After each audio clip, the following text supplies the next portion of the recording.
Greetings, dear listener. This is Thaddeus Cray, obviously. This story is a fairly simple one compared to many of the ones before that I've done. This one is actually still it's not anything like Tanaka's Ambition, nothing like that, but it is set in Japan. However, there are certain things in one case of similarity, and that has to do with the fact of the bond between the natural as well as the physical supernatural. This involves a group of scientists in a very shadowy organization. They find something that is part of very well-known Japanese folklore. And of course, they decide to try to at least see if they can exploit what is in the stone's power. Realizing to their mistake, as well as the horror in which they unleash upon the world, that some things should be left alone. Caught in the middle of this very vicious confrontation between the natural and the very stupid, and the supernatural and the very wicked, is someone of a very broken soul. And sometimes it is the broken ones that actually have power over the most dangerous beings to have ever existed. This is a story of one such affair. Yet in the end, who is truly broken and who is truly the strong? I present to you the Broken One. The Broken One.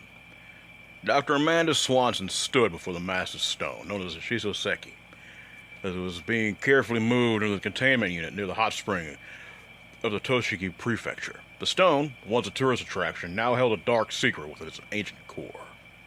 Beside her, Samuel Dyson, a tall and imposing man, narrowed his eyes and regarded the stone with a mix of trepidation and fascination. He turned to Dr. Swanson, his voice carrying the weight of urgency. Dr. Swanson, you must understand the magnitude of what we have here. This stone, this Shisoseki, holds an entity that has beguiled lords, warlords, emperors, and caused untold havoc throughout history. Its power has claimed the lives of hundreds of thousands, if not more.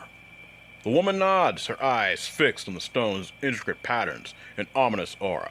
I'm well aware, Mr. Dyson. This entity, Lady Tamamo, is a force to be reckoned with. Her reign of chaos has left a trail of destruction across the ages. Exactly. And now it is our responsibility to contain her. Jean Dime believes that harnessing her power can bring us unimaginable control, but we must proceed with caution. We cannot afford any mishaps. Dr. Swanson's lips curled into a sly smile as she gazed at the stone, her ambition shining through.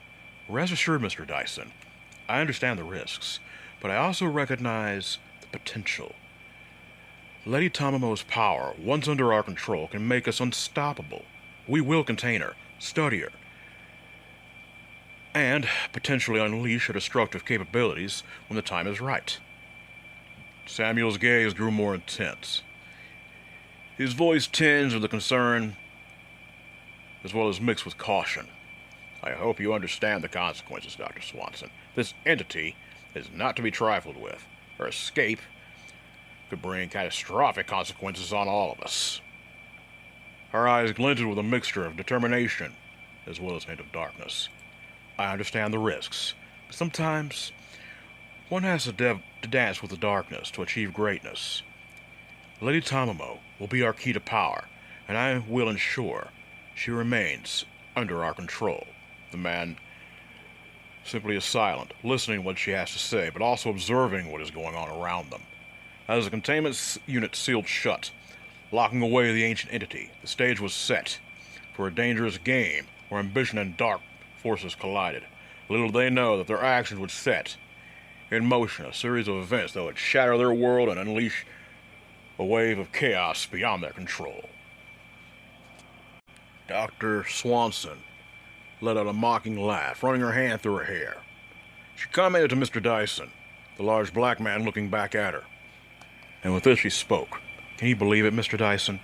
People willingly came to see this thing, not even caring of the true horrors it holds. The Japanese, I get, are they're superstitious and a very curious bunch. But it's crazy, despite the fact anyone who got too close to that thing, they died. one way or the other, yet still they come to see it. Indeed, Dr. Swanson. It's a testament to the human nature of curiosity. Even in the face of danger, think about it. People cannot resist exploring the mysteries that lie before them. Take us, for example, to a degree. She rolled her eyes and smirked lightly. And with this, that posed a very deep thought in her heart. She voiced it aloud. Are you sure, absolutely certain, that the seals in the stone won't wear off? You said it yourself. We cannot afford any mishaps or premature encounters. The man became very serious. Rest assured, Doctor. The seals are meticulously crafted and reinforced. They won't weaken or falter until we are ready to begin our study. I promise you, Lady Tamamo will remain securely contained within the stone. The woman's eyes held a very passionate excitement. Excellent. We hold the power to control her, to unlock the secrets of her ancient as well as very destructive energy. Once we have her under our complete control, nothing will stop us, or the results we'll find. The weight of their ambition, as well as the potential consequences, hung very high in the air. The perilous path they were embarking upon had led them to potential to unleash unimaginable chaos or grant them untold power. Only time would actually reveal the end of their actions. Deep within the underground facility, Dr. Swanson and her subordinate, a man named Janos, stood, observing two men in protective armored suits, casually examining the stone that occupied the center of the lab. The sense of caution hung in the air as they discussed the situation. Janos let out a sigh, his hands buried deep in his coat pockets as he voiced his concern about the technicians seemingly being a little too casual working with the seals on the killing stone. Dr. Swanson, Amanda, they're being too careless. Can't afford any types of breach in containment or mishaps, you know that. She nodded. I share your concerns, Janos. But don't worry. We have implemented multiple safeguards and protocols to ensure the safety and stability of the containment. At this stage, they're simply examining the sigils and wards, trying to keep their integrity. We're not going to engage in any further experimentation just at this moment. At least not right now. He breathed a sigh of relief. Knowledge of what was in that damn stone weighing heavily on his mind. I understand all that. It's just what lies within that thing. It's unlike anything we've encountered before. A breach would be beyond catastrophic. Rest assured, Janos. I am well aware of the risks involved. We must exercise caution and precision in how we approach her power. Lady Tamamo is a force to be reckoned with, but there is also a key within her. Should we take the right path? The potential is unimaginable. They watched the technicians work. The tension in the room was palpable. The knowledge of the ancient entity contained within the stone, the weight of responsibility rested on their shoulders. Boundaries between scientific exploration, ambition, which is a normal human trait, and the forces of darkness blurred as they traded deeper into uncharted territory. Several hours passed. Massive bars of titanium were carefully positioned around the stone and erected around it as well, forming an impressive and secure cage. The containment measures were in place, but the true test was about to begin. Dr. Swanson, with her remote control in hand, commanded a large robot on wheels, equipped with different pinchers and hands and types of gripping devices to approach the stone. The robot's arms reached out, removing the sigils here and there that encased the stone. Dr. Swanson's control over the robot was precise. After all, she had helped design it. Her eyes fixed on the unfolding experiment. Armed men were positioned strategically around the room, they aimed their weapons at the stone, prepared for any unexpected events.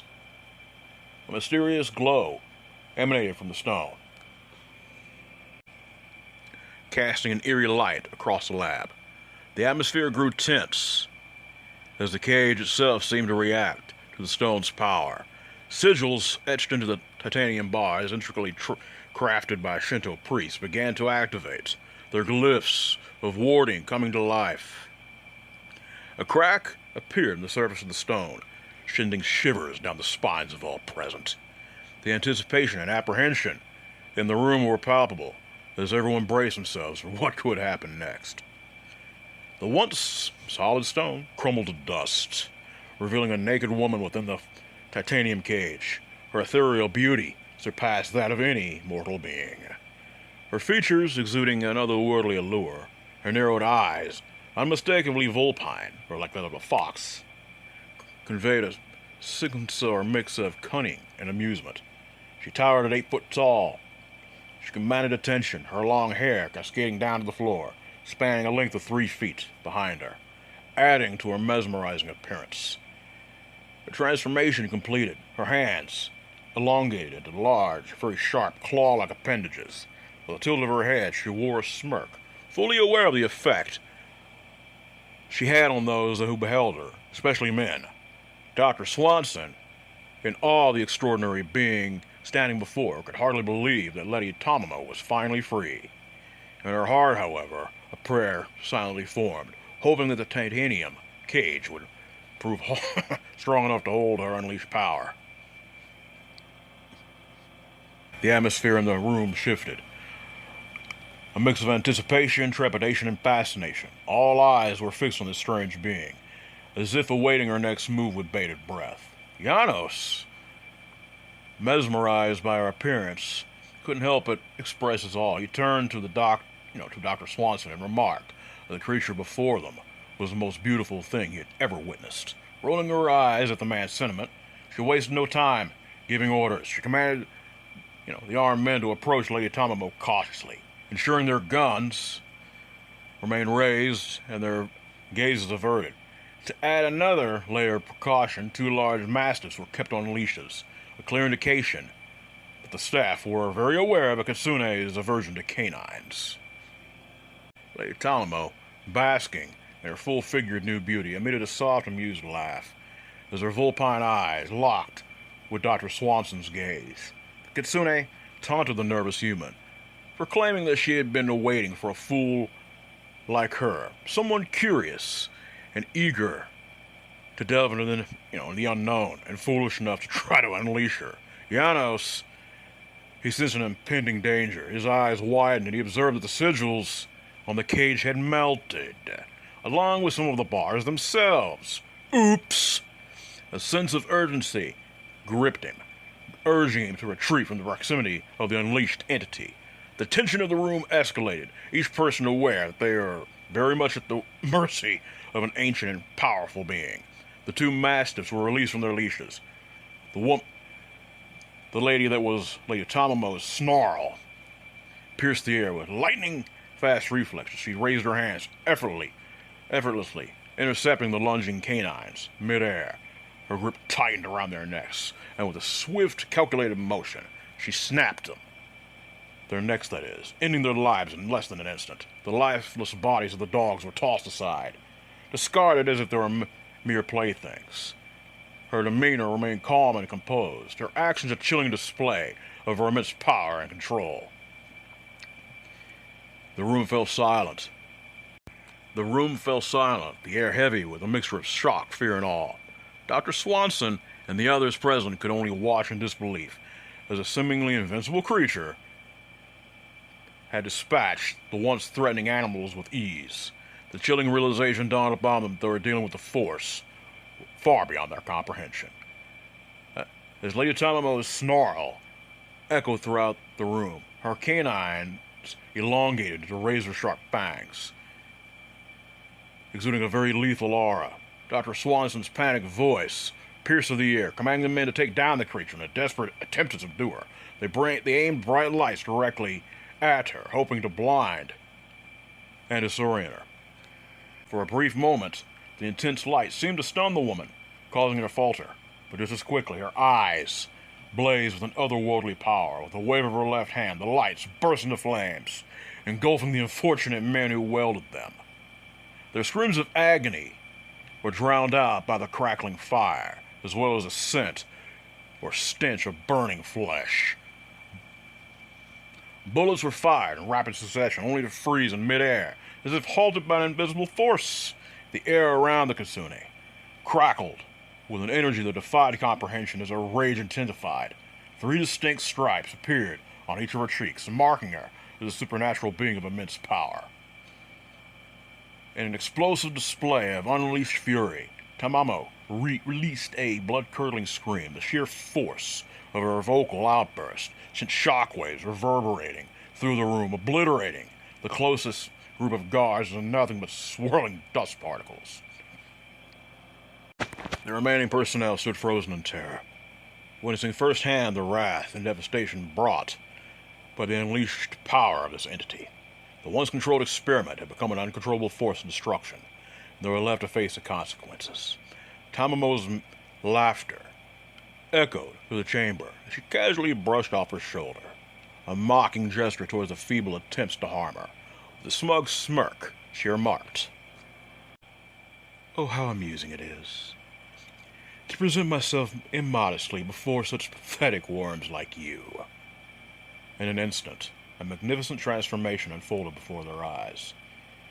A majestic junihito, which is a type of kimono robe which was worn back in the Heian period by nobility, and even now during formal occasions. It's a massive garment. It was comprised of 12 layers. It materialized around her figure, billowing with grace. The dark blue fabric showcased intricate designs of crimson and foxes, each pattern a testament to her supernatural allure. A fan materialized in her left hand. She began to leisurely fan herself, exuding an air of elegant casual arrogance and confidence. As if 3 bullets were fired her way, she effortlessly plucked them from the air with her free hand, her right hand turning into that of a fox paw.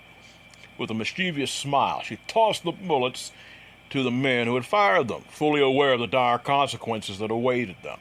Without hesitation, those bullets found their marks, killing the men. Fixing her gaze upon Dr. Amanda Swanson and Janos, her eyes glinted with madness, her voice dripped with malevolence as she declared, "I shall relish the taste of your livers,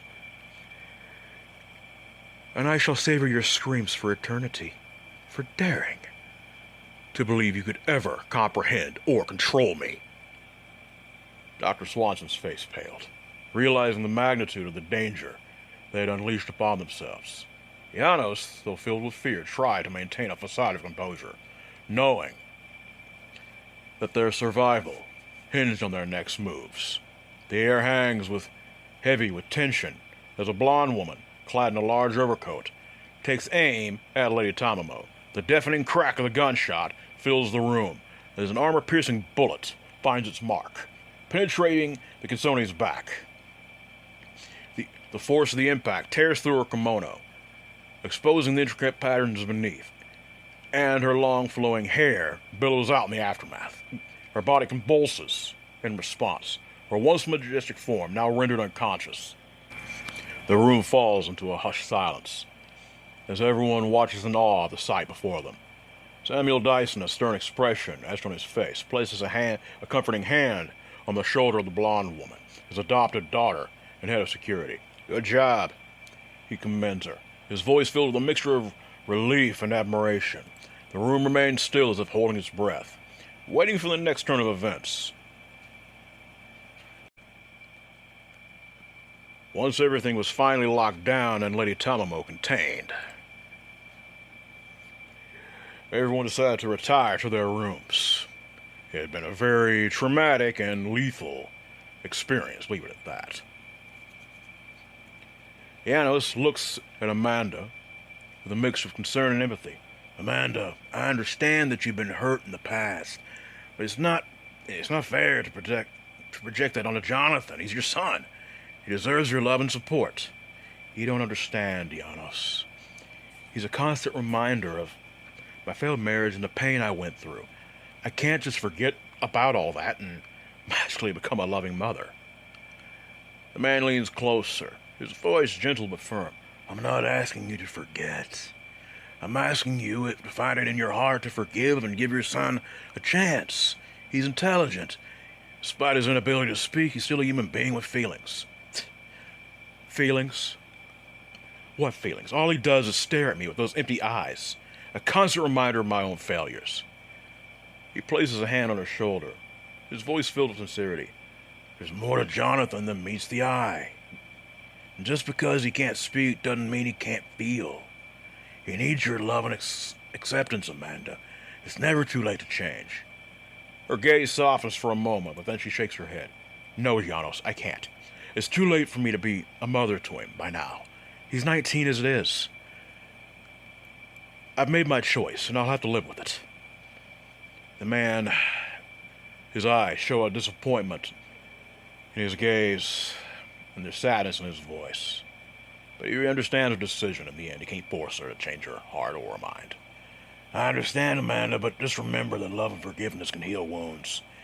Even the deep ones. The deepest. I should know. They share a very somber moment of silence, each lost in their own thoughts. It's obvious that Amanda and Janos are somewhat involved with each other. Jonathan Swanson, his small stature contrasting with his mother's imposing figure, sighs and approaches her hesitantly. He holds out a meticulously carved wooden figure that resembles her, capturing in her lab coat and all. He tries to convey his feelings through his eyes and his gestures.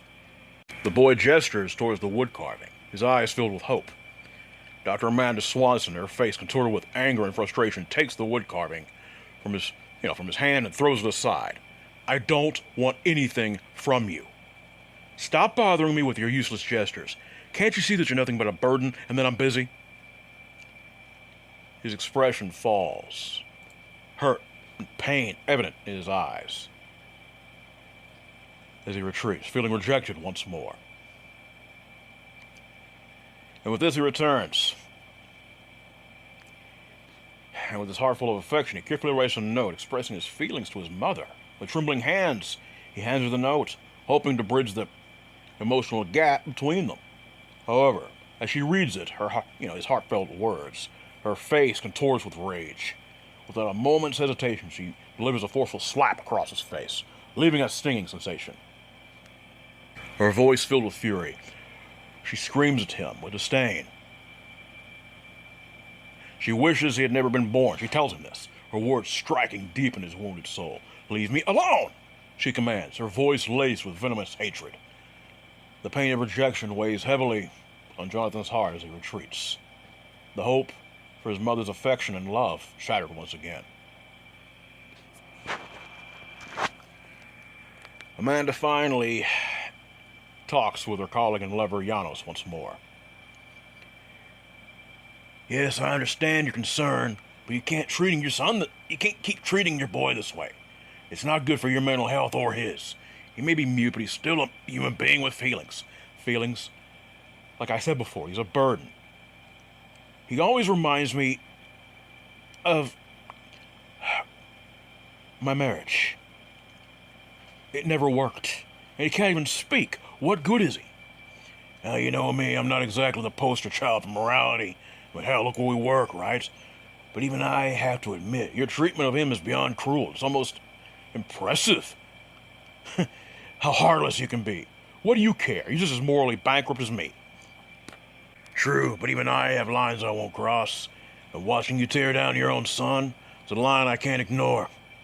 You think you can lecture me about morality? Really? Yeah, you're right, but at least I'm not deluding myself into thinking I'm the victim here. I embrace what I am, Amanda. It's what makes me who I am. But you're just as lost in your own twisted sense of superiority as any sociopath. It's not right. Get out. I don't need your judgment. Oh, don't worry, Amanda. I'll be gone soon enough. But you need to remember this. Your actions have consequences. Not just for you, but those around you. And one day, you're going to have to face them. And with that, Janos turns and walks out of the room, leaving Amanda seething with a mixture of anger and self-doubt. Samuel and Kate stand in the lab, their conversation focused on the imprisoned Lady Tamamo. The sedated Kasune lies in a cell, visibly battered and broken from this treatment she has endured. Kate expresses her concern, stating that they need to do something about the way their prisoner is being treated. Samuel, however, seems indifferent, attributing the harsh treatment to Lady Tamamo's own actions. He shrugs his broad shoulders, emphasizing his nonchalant demeanor. He acknowledges that she has caused chaos and mayhem during her 6 months in captivity. Too much, actually. In his opinion, she'll have to either be broken or eliminated. Perhaps even both.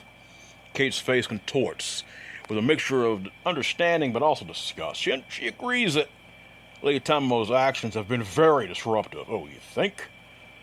But she can't help but be appalled by the way Dr. Swanson treats her own son.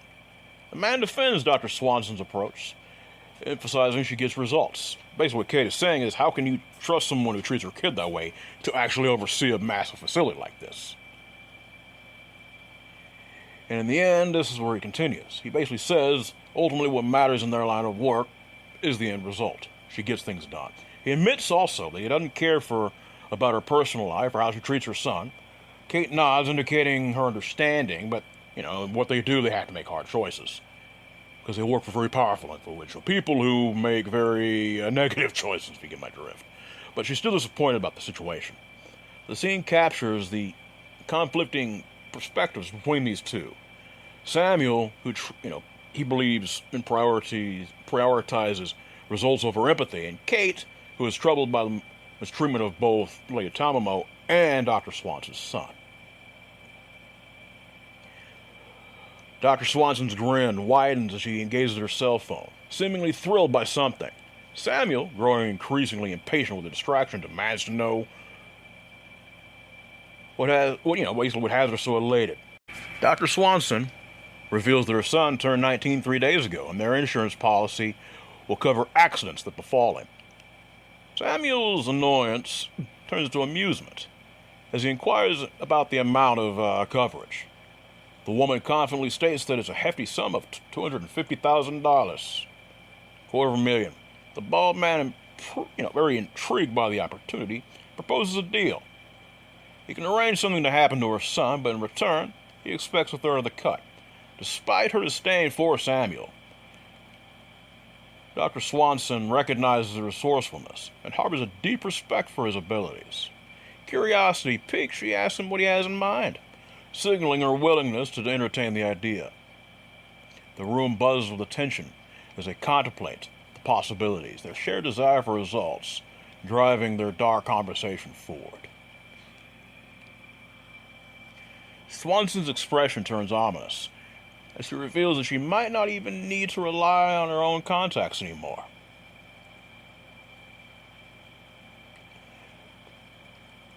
And with this, Samuel raises an eyebrow, curiosity, prompting to explain further. She inquires about Tamamo's response to the meal she's been being provided. Tyson's laughter fills the room, devoid of any humor at all. He informs her that Lady Tamamo willingly consumes liver, occasionally raw meat, but liver remains her preferred choice. She nods, acknowledging the expected behavior. Curiosity still burning, she ventures to ask about the guards who have tried to feed or contain Tamamo in the last week. Dyson's face grows serious as he recounts the grisly aftermath. 20 guards have met their gruesome fate, their bodies torn apart by Tamamo's ferocity. He adds a chilling detail, mentioning that one unfortunate guard even suffered the horror of being castrated before Tamamo devoured his liver while he was still alive. Lovely, huh? Also, look up the story of Lady Tamamo. This is stuff that she would not be above. Leave it at that. The glint in Swanson's eyes intensifies, revealing a disturbing fascination. In a chilling tone, she suggests that maybe it's time for John, her own son, to have an encounter with their dangerous guest. The air in the room turns colder, signaling the dark path they are both willing to tread. Jonathan calmly whittles away at a new wood carving, a fox taking shape beneath his skillful hands. The sounds of footsteps approaching catches his attention, and he looks up to see his mother, Dr. Swanson, approaching with a sly smirk on her face. Standing beside her is a man wielding a gun, the cold metal glinting ominously in the light. "Ah, there you are, Jonathan. I've been searching for you." The boy raises an eyebrow and gestures with his hands, asking what the hell she's doing. The woman stuffs her hands in her lab coat. "My dear son, it seems to me that you are going to be useful for the first time in your life. You're coming with us." The man with the gun forcefully seizes the smaller boy, gripping his arm tightly, propelling him forward. Dr. Swanson casually walks along beside him, a sinister smirk playing on her lips. She casts a disdainful glance at the man and remarks that she's eagerly anticipating this encounter. The man very callously responds, saying that he couldn't care less as long as he receives an extra payment on his check. As they proceed, John is guided through various security checkpoints, each requiring clearance before they can advance further. Finally, they reach the main holding facility where Tamamo is confined. The man pushes John to the floor as they enter, displaying his dominance and disregard for the boy's well-being. As John looks up from the cold floor, his gaze meets the sight through the thick containment glass. An ethereal creature of unmatched beauty, Tamamo, though bruised and battered, captivates his attention. Her golden vulpine eyes reflect a mixture of agony and torment that cannot be denied, a testament to the horror she has endured. Her naked form, marred by bruises and dirt, tells a very dark story of relentless abuse. Her eyes lock with John. Her eyes fill with a very wicked and unsettling smile that graces her face. It's a smile that holds no warmth or kindness, but rather hints at a sinister nature deep within her soul. The two guards forcefully grab the struggling boy. He fights back with all his might, fully aware of the danger that the creature in the cell poses. In his desperation, he manages to land a punch on one of the guards. He's a strong kid, despite him being so small. But the other quickly retaliates, striking him repeatedly until he's nearly unconscious. Impatiently, Dr. Amanda Swanson orders the guards to get on with it, and they toss the boy in with their very lethal guest. The heavy door creaks open, and the boy is unceremoniously thrown in the cell with Tamamo, the infamous corrupter and destroyer of men and dynasties. As he regains consciousness, he sees her stare through the glass, the most beautiful and deadly creature he has ever laid eyes on. Despite her beaten and bruised appearance, her golden vulpine eyes shine with a sinister light.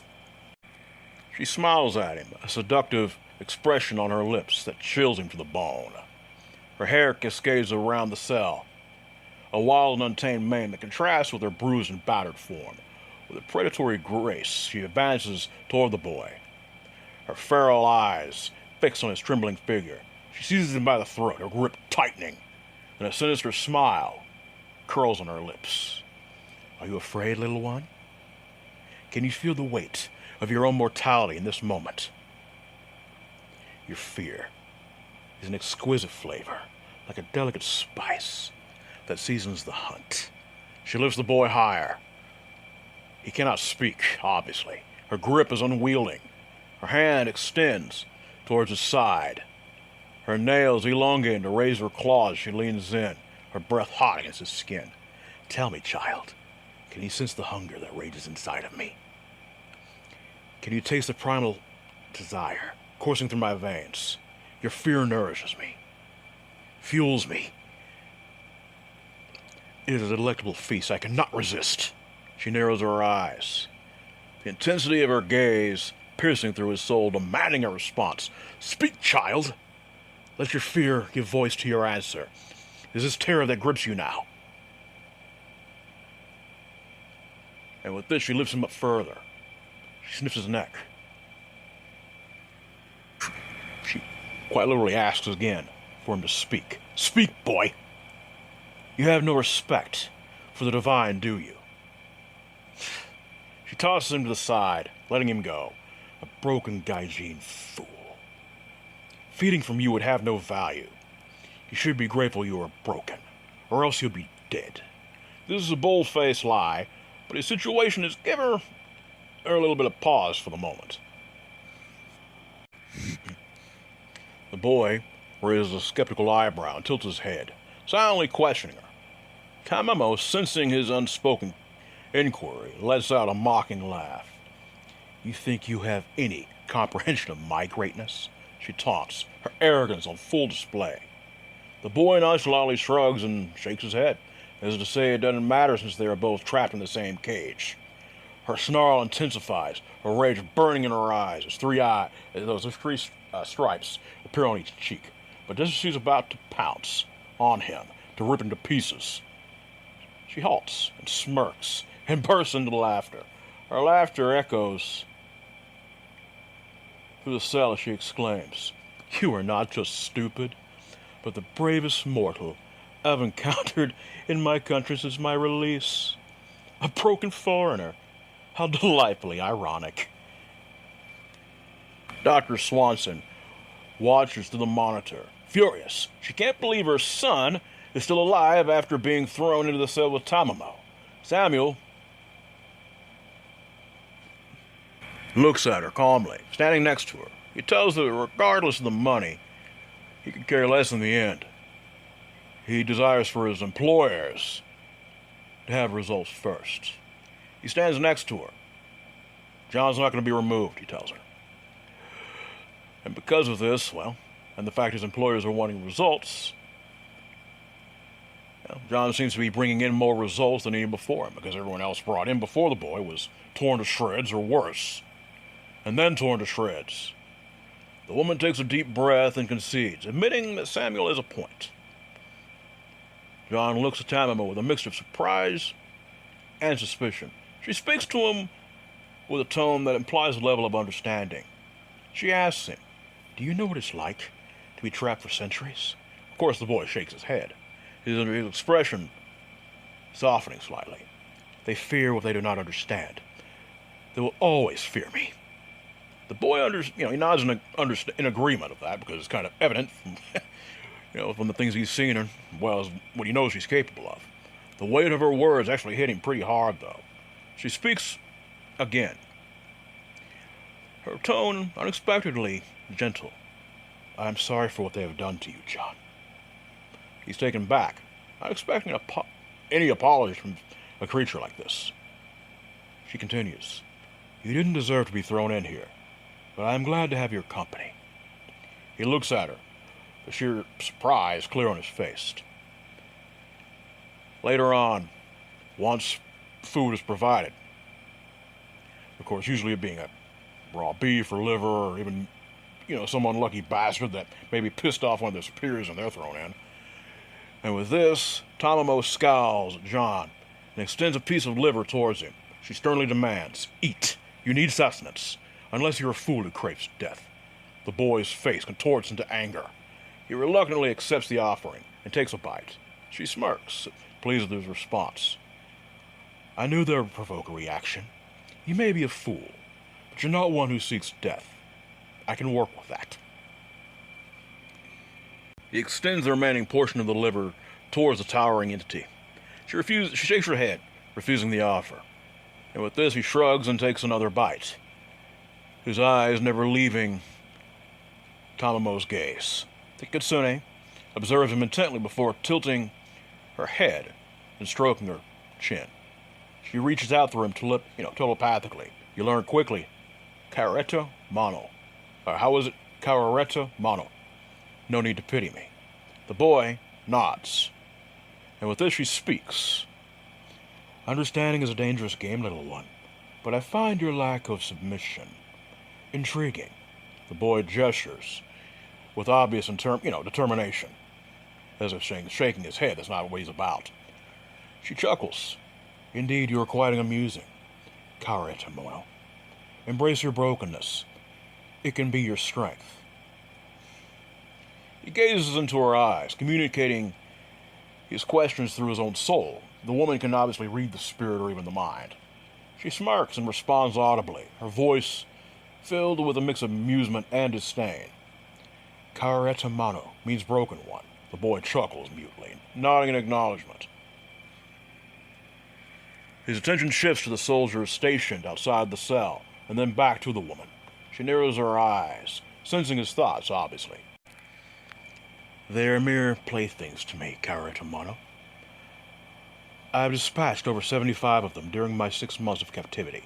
She casually motions towards the soldiers, her tone dripping with disappointment. Their livers bear witness to monstrous acts, but they lack ambition and drive. Being in the company of such dull men is truly disheartening. Their only value to me is either for amusement or sustenance. He rolls his eyes in exasperation, emitting a small snort of derision. His attention is drawn to one of the soldiers as he approaches, opening the heavy door to the cell. The soldier informs him that Samuel has some questions for him. Anger boils within the boy. He defiantly tries to push the soldier away, delivering him a fierce punch in his frustration. But the foolish guard easily overpowers him, violently throwing him to the unforgiving floor. His rage escalates as he proceeds to mercilessly kick the defenseless boy. His companion, sensing an opportunity to try to neutralize Tamamo, brandishes a tranquilizer gun aimed directly at her so she doesn't interfere. But it's at that moment, in a swift and unexpected display of power, the enraged Kitsune releases a primal snarl, her fury manifesting as the gun in the soldier's hands comes to intense heat, forcing him to drop it in agony.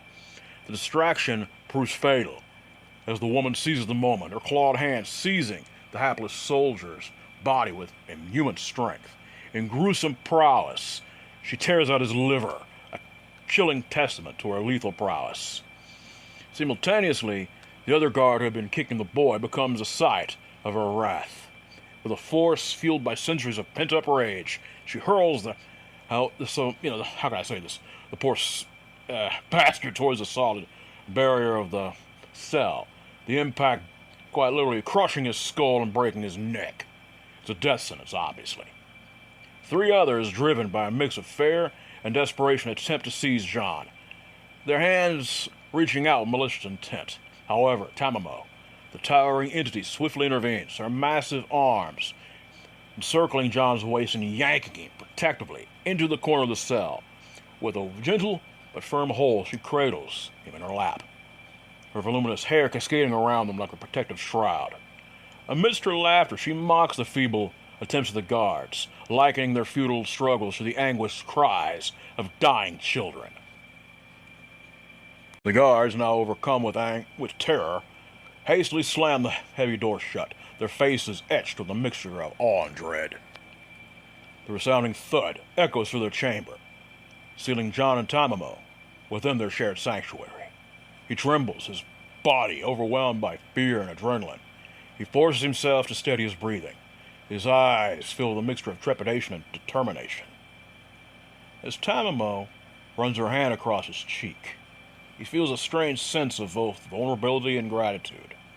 You're a fool for remaining in this cell with me, she whispers, her voice a velvety caress. But I appreciate your presence. Her golden eyes momentarily close as she leisurely licks the blood off of her fingers, savoring the taste. With a playful glint, she smears a small streak of blood on his face, a symbolic act of possession. And then, with a delicate precision, she licks it off his skin, her tongue leaving a faint trace of her essence behind. In that moment, a very unspoken bond forms between them, a connection born from the extraordinary circumstances that have brought them together. Samuel looks at Janos. This was unexpected, I have to admit. His voice tinged with a hint of concern. Janos shakes his head. I always knew Amanda was a monster. But to throw her own son in with that thing? Well, clearly something unexpected is happening here. There's a strange connection with that thing or Swanson's son. So, trying to remove him would be a disastrous move, I believe. I have a bad feeling about all of this. Our role is to conduct research, not give advice. Don't forget that. We're here to monitor the situation and document the findings for our benefactors. That's it. John notices a notepad and pencil being tossed into the cell. His eyes widen with curiosity as he picks them up. Tamamo, with a mocking smirk, remarks that it would seem that her caretto mano has been granted a voice once more. John raises an amused finger, indicating that he appreciates her sarcasm, but to back off a wee bit. Her laughter intensifies, her smirk growing wider. She motions for the boy to sit beside of her. Bodhi takes a seat beside of her and starts writing on the notepad, posing a question. How did you end up here? She raises an eyebrow. Her features are filled with a mixture of amusement and condescension. She asks him if he's even familiar with who she is. He shakes his head, indicating his lack of knowledge. Playfully, she smacks his head and scoffs, saying that she isn't surprised that a foolish foreigner like him wouldn't recognize her greatness. She arrogantly regales him with tales that stretch across millennia, boasting about her seductive prowess and manipulation that she's performed on countless men. She claims to have driven emperors to madness and reduced strong men to pitiful, adoring devotees willing to die in her name. John, in response, calmly writes that she possesses an enormous ego for a sociopathic foxwoman who feasts on livers. Surprisingly, she's not offended. Instead, she bursts into laughter. Seizing him once again, she pulls him into her lap, enveloping him in her presence. She reveals that she, too, was not always like she is now. Once, long ago, she loved someone, a broken soul, much like him. But men of power took her beloved from her, and in retaliation, she has been orchestrating the demise of such vile pigs, and making them destroy each other. In a very soft whisper, she tells him that he cannot fathom the intoxicating rush that such power brings. John expresses his interest, and he writes down that he has no desire to experience it at all. She gently caresses his cheek, acknowledging that he is a fool, but in this case, he is not. Locking her right arm around his waist once more, she buries her face into his neck, her hair becoming a shroud that literally conceals him from the outside world. Amanda Swanson's face contorts with rage as she hurls her phone and laptop against the wall, the sharp sound of shattering electronics reverberating through the room. Tears well up in her eyes, mixing with the fiery anger in her expression. I despise God for burdening me with that wretched mute trash of a son, she exclaims. Janos looks at her in horror. What on earth possessed you to subject him to Lady Tamamo in the first place? I had hoped the despicable creature would rid me of my son's existence once and for all, but instead it becomes apparent that she has developed some unholy infatuation with him. This project was meant to be mine, Janos, my life's work, and my son has effortlessly taken it all away from me. Even the legendary killer and seductress of men finds favor in my son, while I'm left with nothing but emptiness. He shakes his head. He's even the horrible things that Janos has done. No, he can't even bear even the sight of this woman. And with this, he walks away. Samuel sighs deeply, his gaze shifting between John and the small red fur box in the cell. He watches as John tenderly pets said box, clearly forming a connection with Tamamo in her transformed state. Kate Holloway, Samuel's adopted daughter, approaches him. She's concerned, to say the least. She asks Samuel what she should do about the situation, troubled by the circumstances. The man is very concerned and exhausted, however. He's seen too many people try... How can I say this the best way? He recounts his failed endeavor of trying to remove him from the cell just 2 days ago. He grimly mentioned the swift and deadly response from the Kitsune, who just quite literally killed 20 men in less than 2 minutes. The magnitude of her power leaves him with no viable solution. Kate suggests, why don't they try to seal this crazy bitch back in the killing stone, hoping to, contain her once more at least, right? The man turns somber. Samuel, that is, his features. He shakes his head, expressing that he has sought the assistance of various priests, Shinto and Buddhist, only to be told, screw you, we ain't dealing with this shit. So therefore, it's not happening. In a fit of anger, Kate suggests it should have been Dr. Swanson, John's mother, who should have been thrown into the cell instead.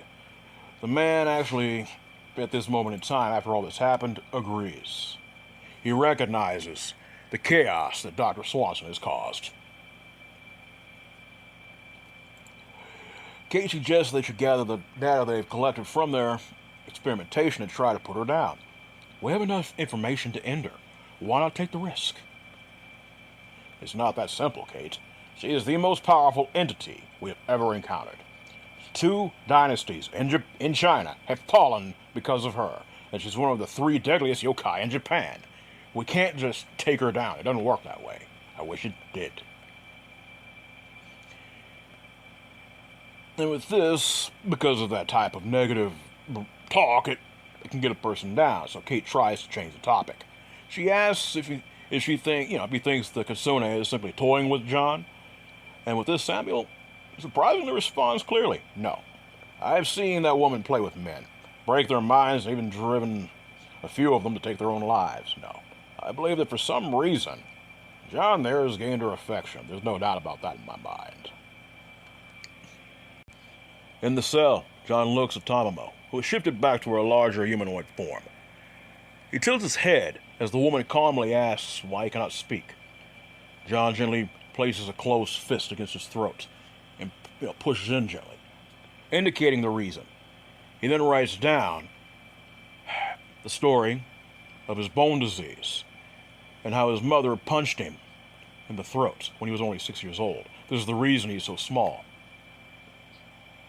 The treatments, of course, later on had made him fairly healthy, of course, but, his growth was still stunted.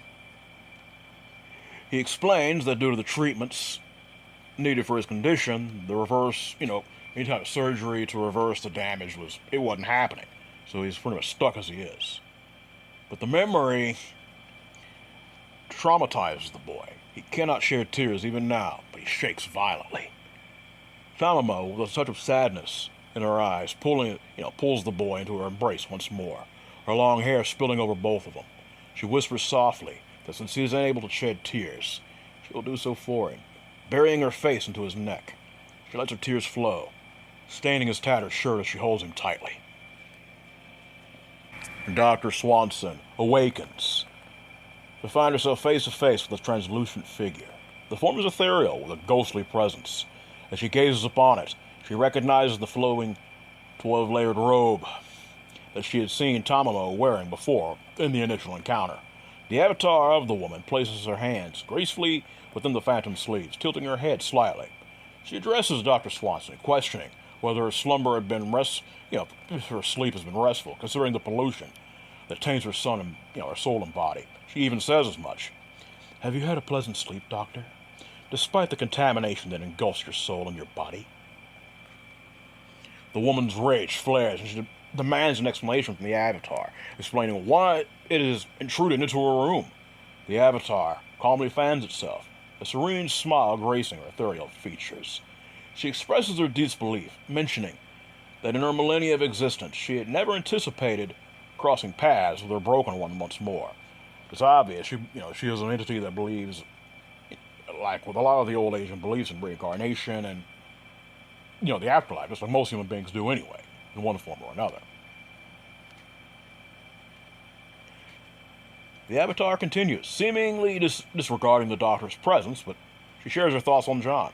She explains that if she had encountered him in a different lifetime, she would have relished in toying with him until his demise, obviously killing him horribly too.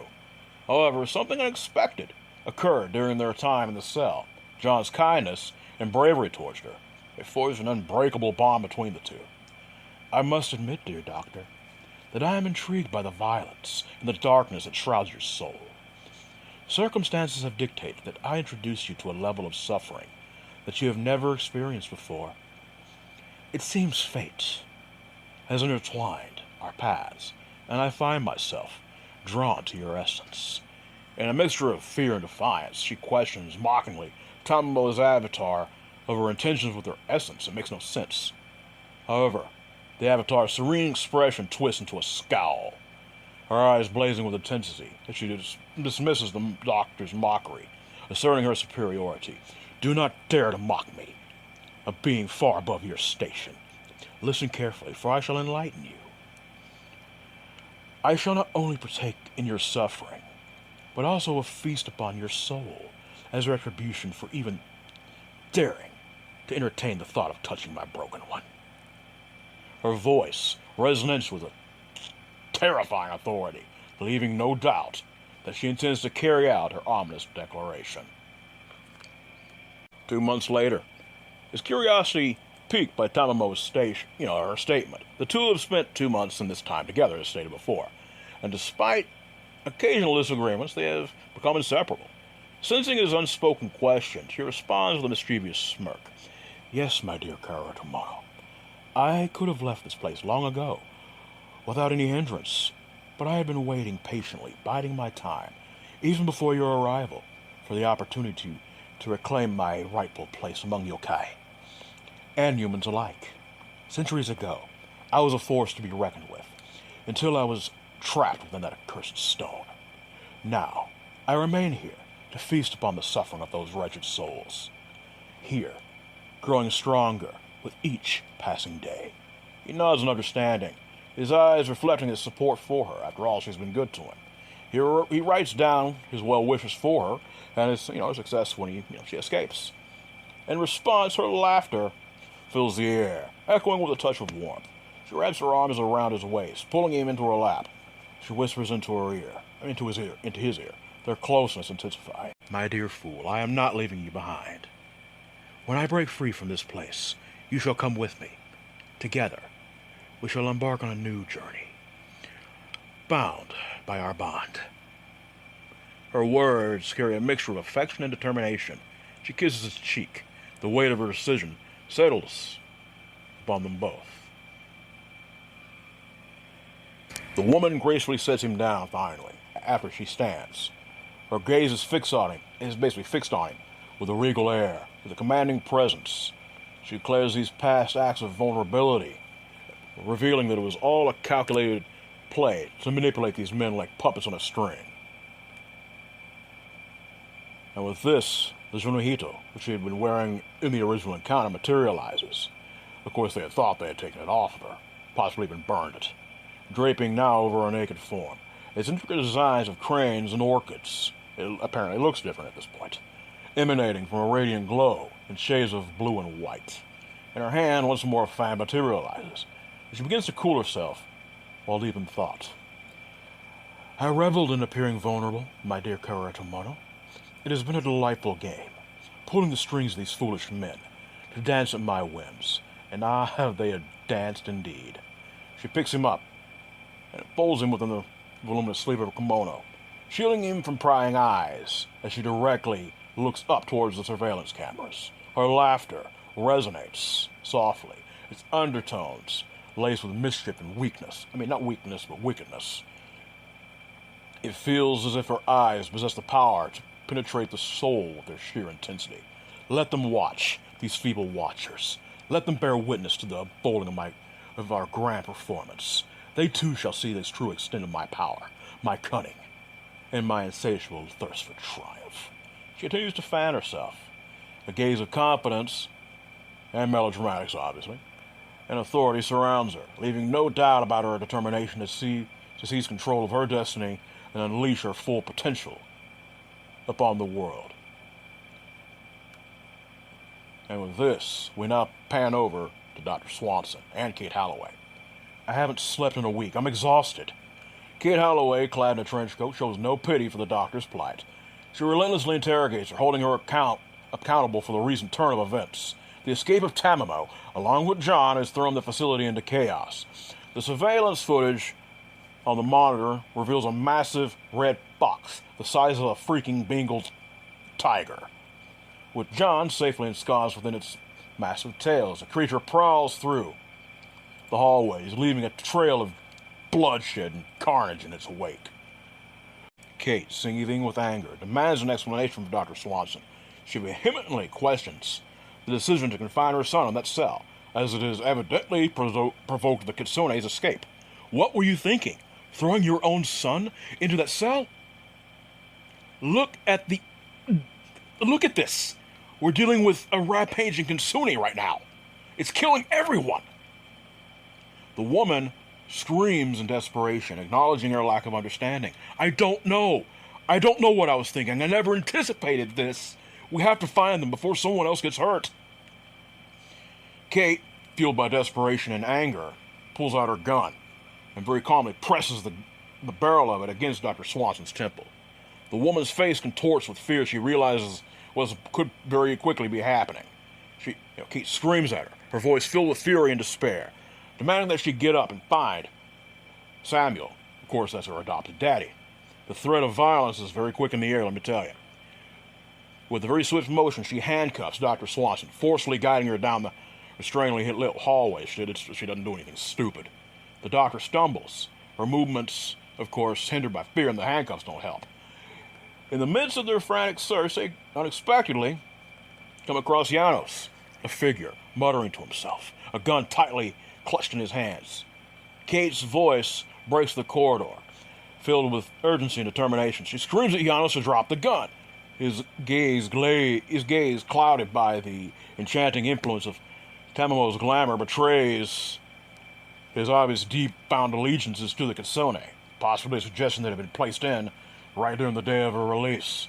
The man raises his gun, but before he can pull the trigger, Kate quickly, her resolve prevails and she shoots him first. And with this, the man, of course, falls dead due to being shot. Dr. Swanson's desperate cry escapes her lips, a plea filled with anguish and longing as she utters Janos' name.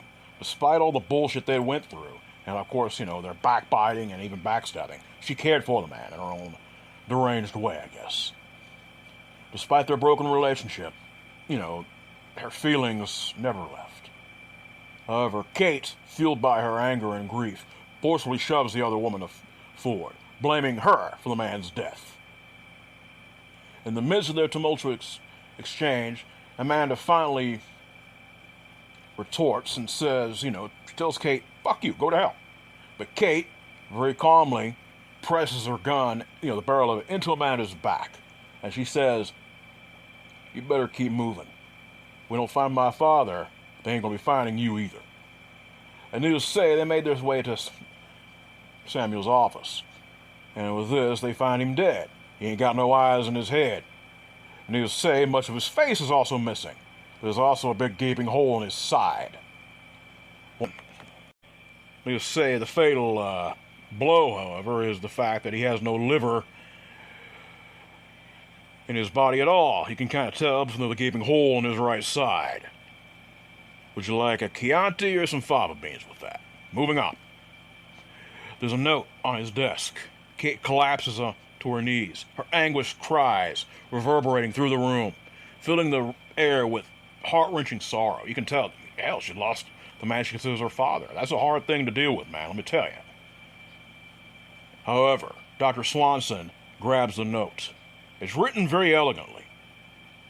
And with this, the handwriting itself catches her attention. With a sense of trepidation, as she unfolds the note, her eyes scan its contents. A chilling realization washes over her. The words etched in the elegant script taunt her, sending shivers down her spine of terror.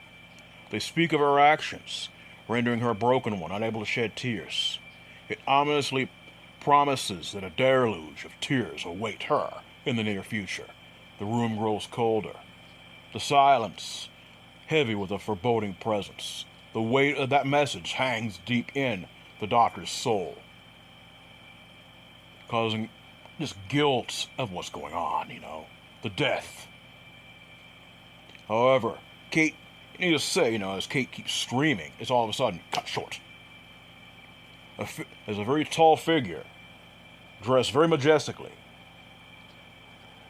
Her kimono's vibrant colors contrasting, quite literally almost reflecting light all around. And with a swift and lethal strike, it's evident that her claws, Tamamo's claws, have gone out, in through Kate's back, and out through her chest. And with this, she rips her claws out. And with a horrific thud, Kate falls very dead, obviously. However, at this point, when Amanda looks at Lady Tamamo. You can see her true appearance.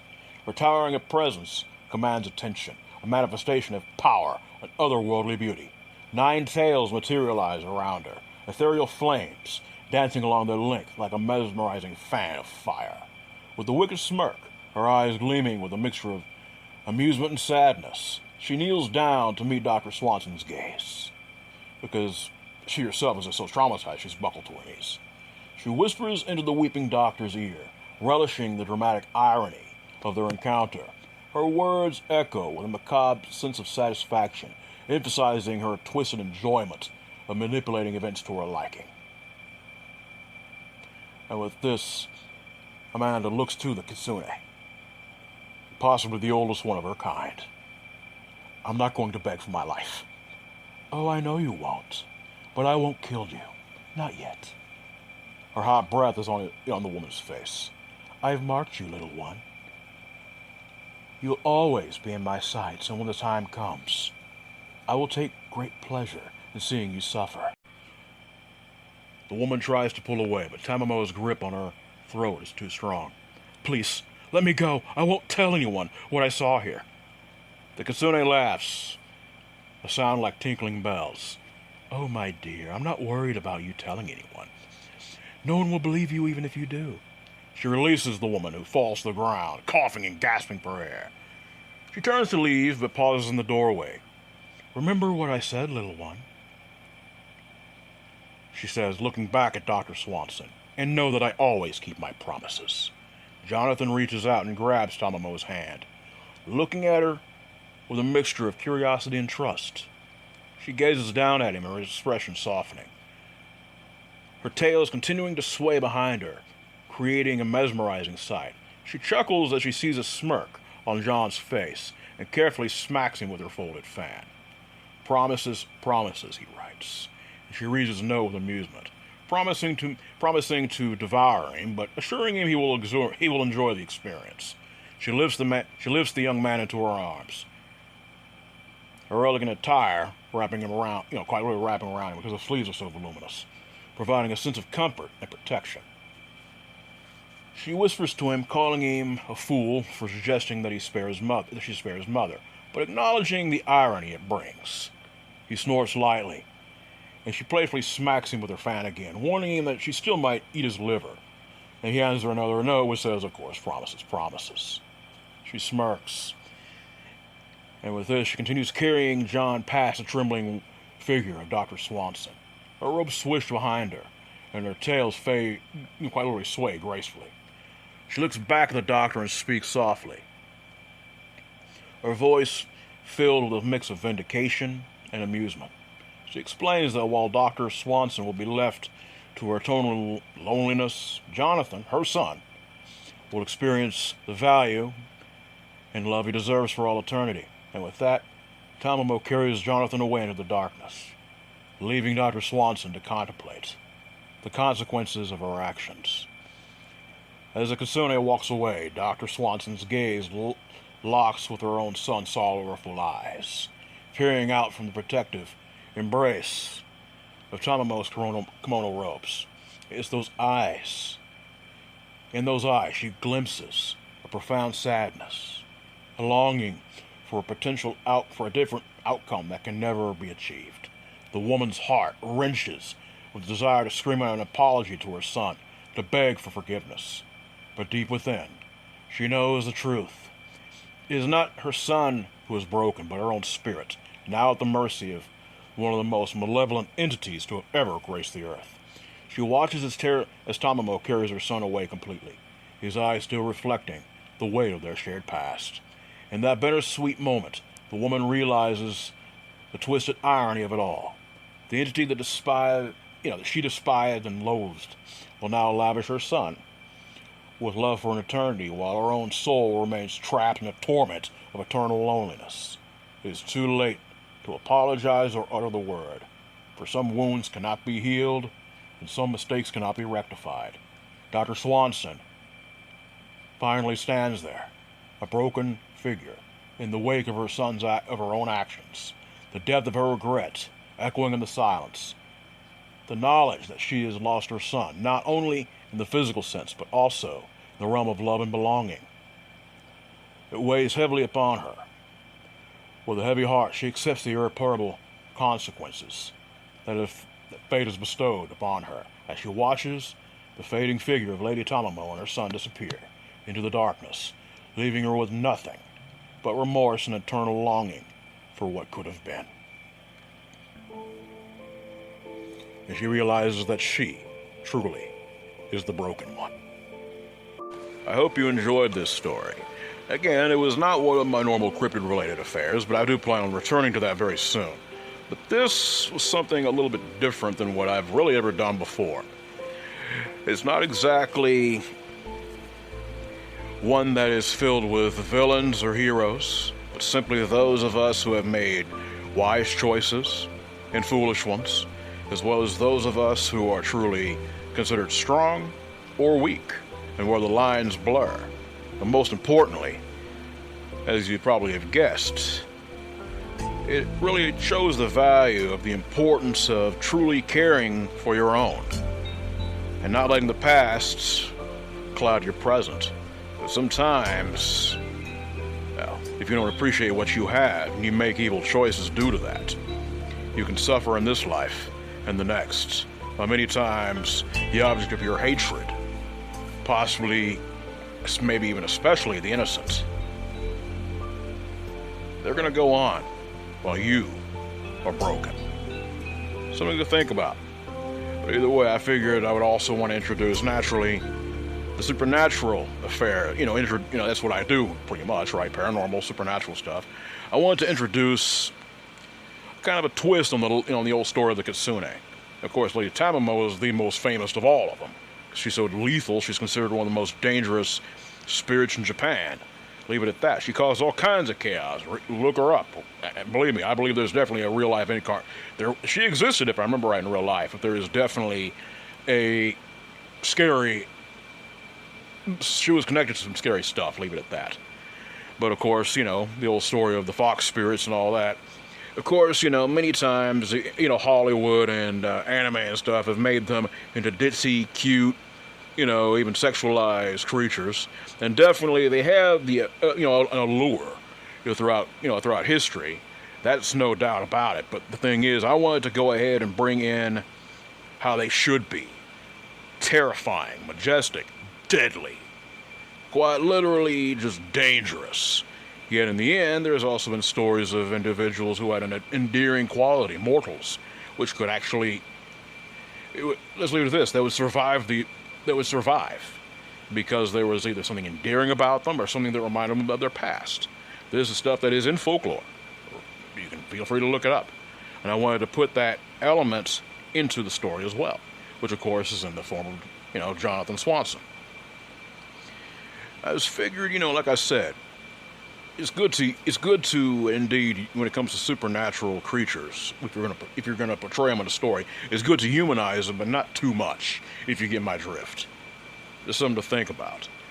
I believe very firmly if you're going to bring in something terrifying, it needs to remain that way. It can definitely have other ethereal qualities, but don't ruin the terror.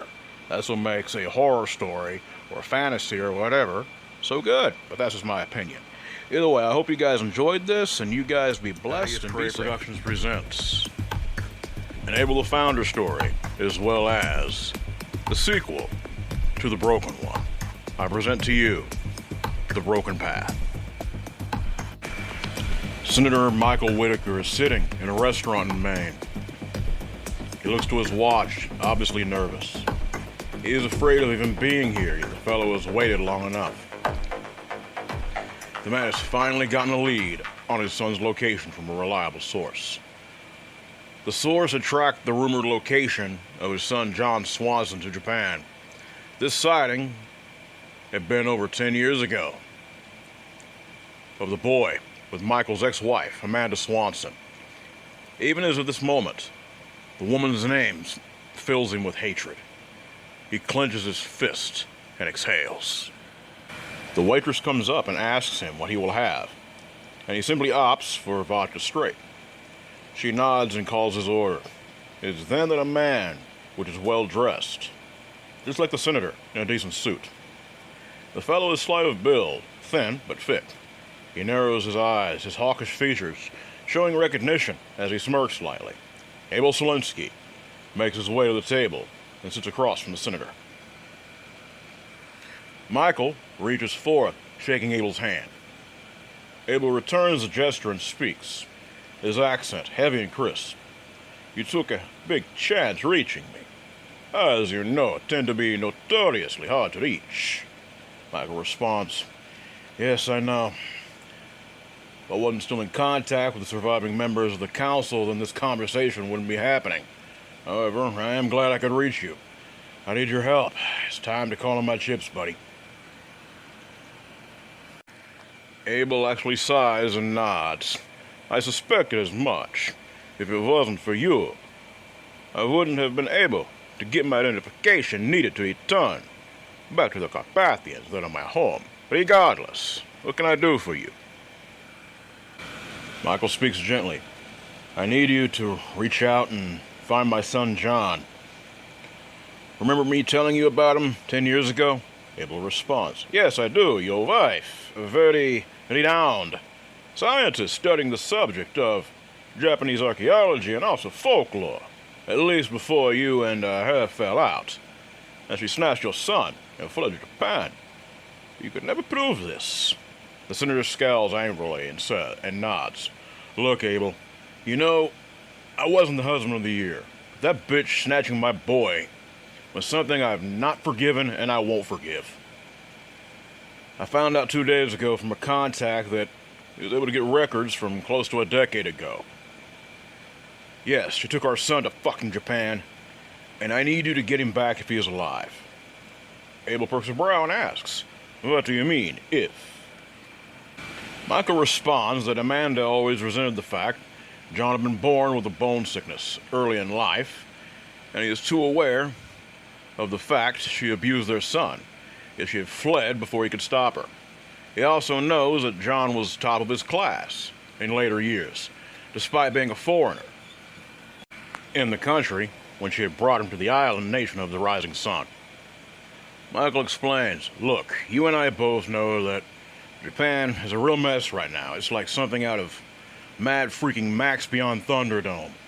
They've closed off many of their ports due to the riots and people not being too keen on the scandal that rocked both the Prime Minister and the Imperial family. Lots of people have been killed, but damn it, Abel, I need answers. I know what you are and have known you for years. I trust only you to get in there and bring my son back home." Abel nods and the waitress arrives. Michael says he'll order both of their meals on his dime. But once orders are taken, Abel, of course, has the rare, very rare steak, and Michael has the well done.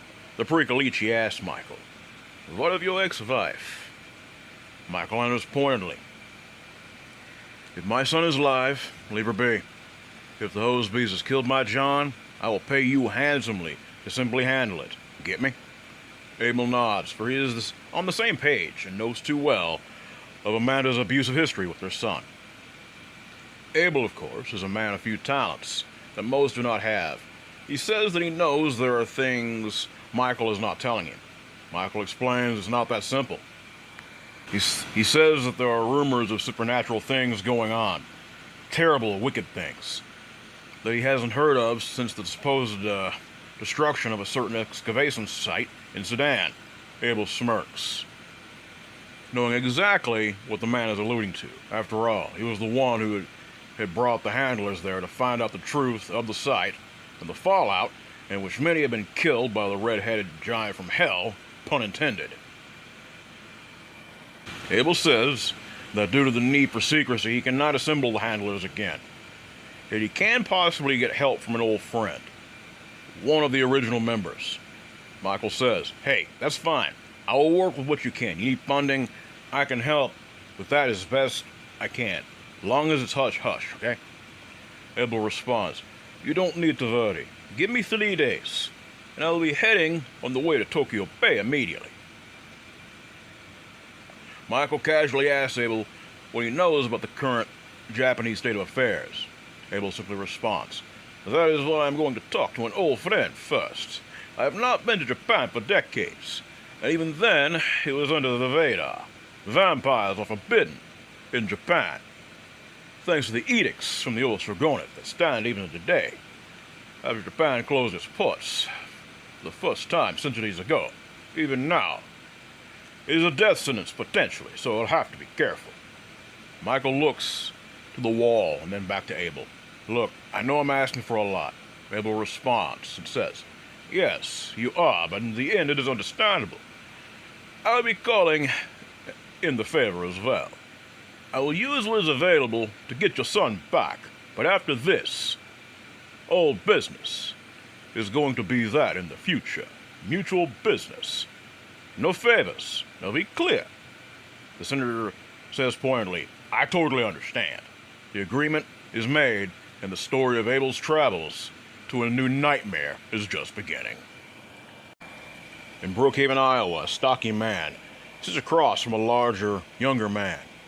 Alex is firm, but also understanding with Timothy Kozlowski, who is not thrilled to be having this talk. Alex says pointedly, listen, son, you've been playing video games and rotting your brain since you came back from Sudan. I get that Charlie passed. He was a father to us both. But what you're doing now is what I used to do right after my wife died, back when you were a child. Tim grows angry and says, look, Alex, you weren't there. Alex snarls back and says, I saw enough, boy. I was there when your parents were killed in front of us both, so sit your ass down before I beat it down. Tim is caught off guard by the tone of the man's voice. However, Alex's wife, current wife, Rebecca, says, he's right, Timmy. Also, both of you, knock it off before I kick you both out of here. Both men laugh lightly, and Tim rubs the back of his neck. I'm sorry, man, listen, I'm tired of losing people, alright? It's like every time I use what I was taught, or even try to help someone else, someone fucking dies. It hurts. Alex says softly, look, Tim, I get you. But I know too well what it is like to hide. I hid behind booze like you're hiding behind the games. Never was a gamer. Well, I ain't slamming you for that. We all have our hobbies. You were given a gift. Your gift as a werewolf now are unmatched.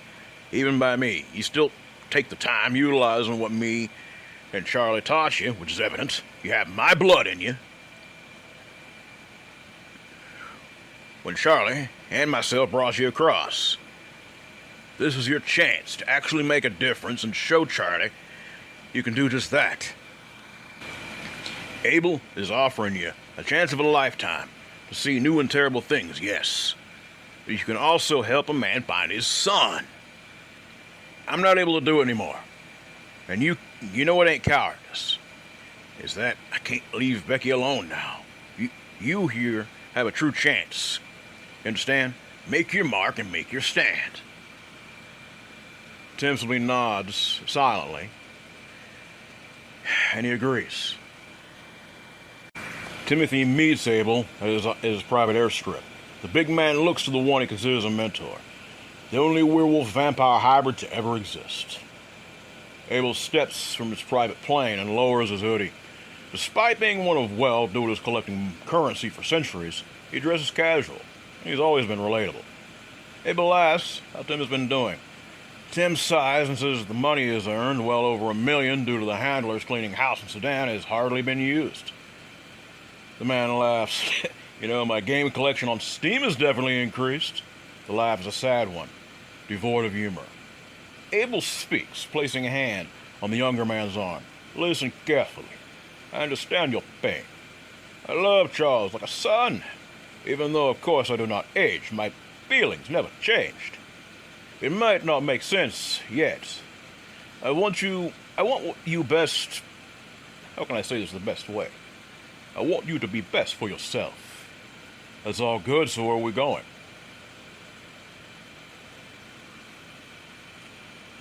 Abel can respect the young man's desire to cut to the chase. It's one thing, when you're being told, hey, I want you to be the best for yourself and to live your best life, but sometimes a person ain't in the mood to hear that, and Abel can respect it. He says firmly, simple, my good man. There's a boy I'm being asked to find. I owe a man who I consider a comrade, who made my life much easier to live, well, unlife. But you understand my words, I owe him deeply. His wife might be someone you have heard of. Tim smirks and says, "You might be surprised what I know in the walks of life. Let's hear it, dear comrade." Abel laughs and slugs the larger man in the shoulder before responding. "Her name is Amanda Swanson, a very well-known authority of Japanese history, as well as their legends. She was also known as the wife of Senator Michael Whitaker." His smirk vanishes, and he says, "Yeah, I've heard of her. Supposedly she began talking crazy talk that supposedly, how can I say this the best way? Supposedly yokai and oni, all kinds of crazy, but as we both know, given what we are, what we've seen and all that shit, we know it's probably true." Abel smirks. "Yes, they are real." Tim snorts. "Of course, Mr. Veywolf." Abel looks to the big man with a perked brow. "Modern term for hybrid, doofus. I also heard the woman was or is a real hosebag that snatched her and the senator's son and went off the map. I also remember hearing that she was abusive as hell to this kid, too. I get the senator was a cheating idiot, but didn't deserve to have his son snatched at all." The Freak-Delici nods and responds. "Indeed, she took him.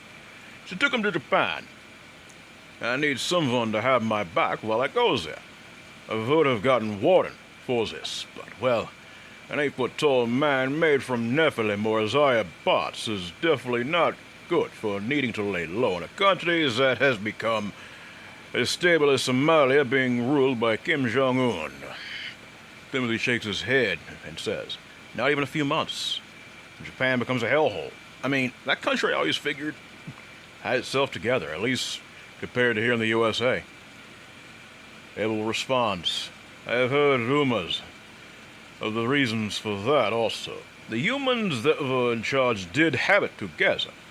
Unfortunately, I was able to get a hold of some old records from Midden. She had stalks tied in with Gendine before it vanished off the map." Tim follows Abel to the jet, and both men board it. The pilot nods once the door is closed. Once the jet takes off to the city airline for a first-class trip to Japan, Abel continues. "I have some documents that were very difficult to get a hold of. Nothing solid, but this is what we might be dealing with." Tim looks to the USB drive and plugs it into his laptop. He looks through the documentation and scowls. The hell? So, this Gendine Corporation was studying anomalies, they called it? The hell were these people? The SCP Foundation? Abel rolls his eyes and, basically says, "Read what they did when they found the Shesoseki stone." Tim looks at his mentor and says, "I was and still am into Japanese legends and different entertainment.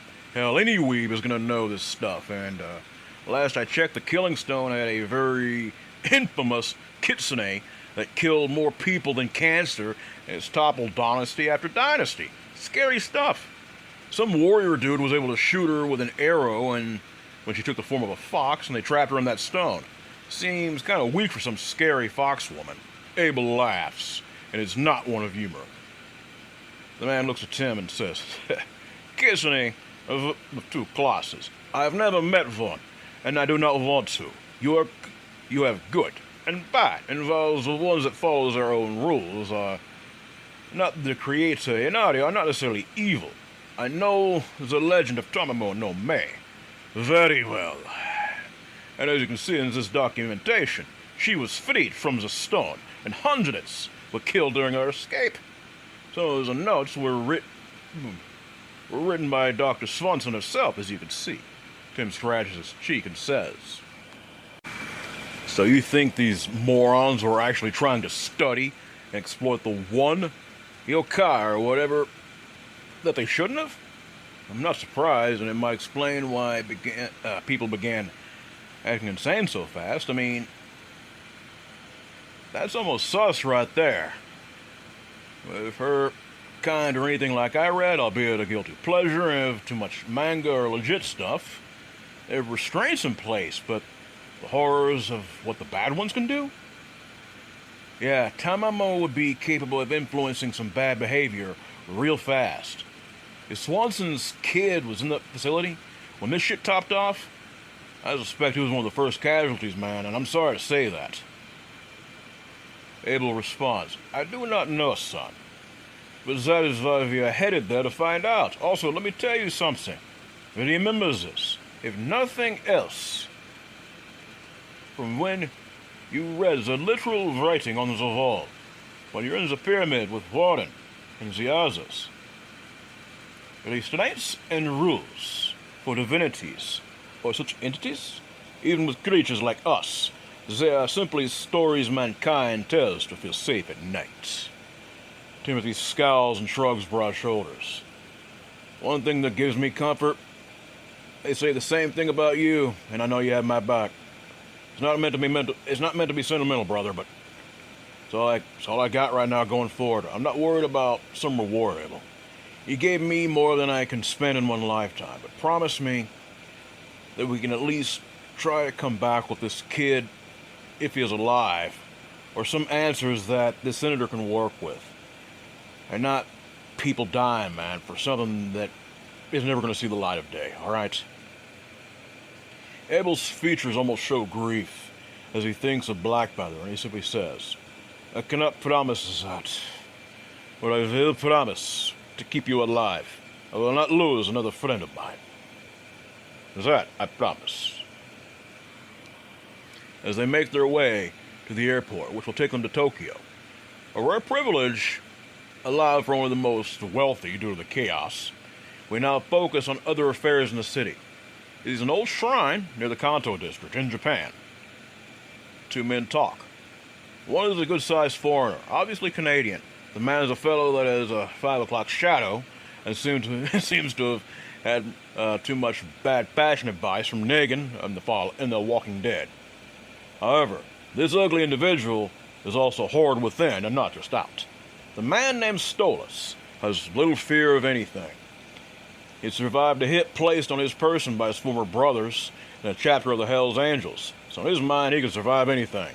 He cannot afford to be afraid. Yet make no mistake, he holds a very healthy respect for his new wingman. The man that is Akira Satsuri was responsible for bringing Stolas to Japan before the shit hit the fan and the riot started. They both are talking. Akira's suit, is a contrast to his comrade's leather jacket and jeans. Stolas asks who is the client they are working for. The Japanese man speaks cautiously. You have proven a very invaluable resource, Stolas-san. You must be careful when speaking her name. The one that is skillful, by our name alone, is to be feared. The biker laughs and asks what skillful even means. Come on. Sounds like something from a bad Pokemon convention. Akira scowls and smacks the man upside the head. Fool! There are some things in this land that you will never comprehend. All I know is that this place is home to the most feared woman in the recent history of this district and Tokyo itself. All I know is that she comes and she rests here. I have also seen her keep company with a boy, a foreigner, like you, which makes little sense. Stolas cleans his gun and simply asks, I've seen the broad come in and out of this place. Prettiest thing I've ever seen. The brat, though, it's like he is way out of his league. Doesn't even talk. I mean, he's a fucking shrimp, too. Akira responds, that is the thing. I've seen her bring healthy men, virile men, here, and then they leave dead. Not just dead, but torn to pieces. I've seen the looks on their faces, Stola-san. Looks of shock and terror. Some have holes in their sides. I was hired by Lady Kyofu 6 months ago, right when this mess began. I also know what Kyofu means. It means death and terror. That's something you should take into account. Stolas rolls his eyes and slings his gun over his shoulder. I could care less, man. She pays us well. You'll get to kill shit. Simply guard her in mute wonder as they do whatever in there.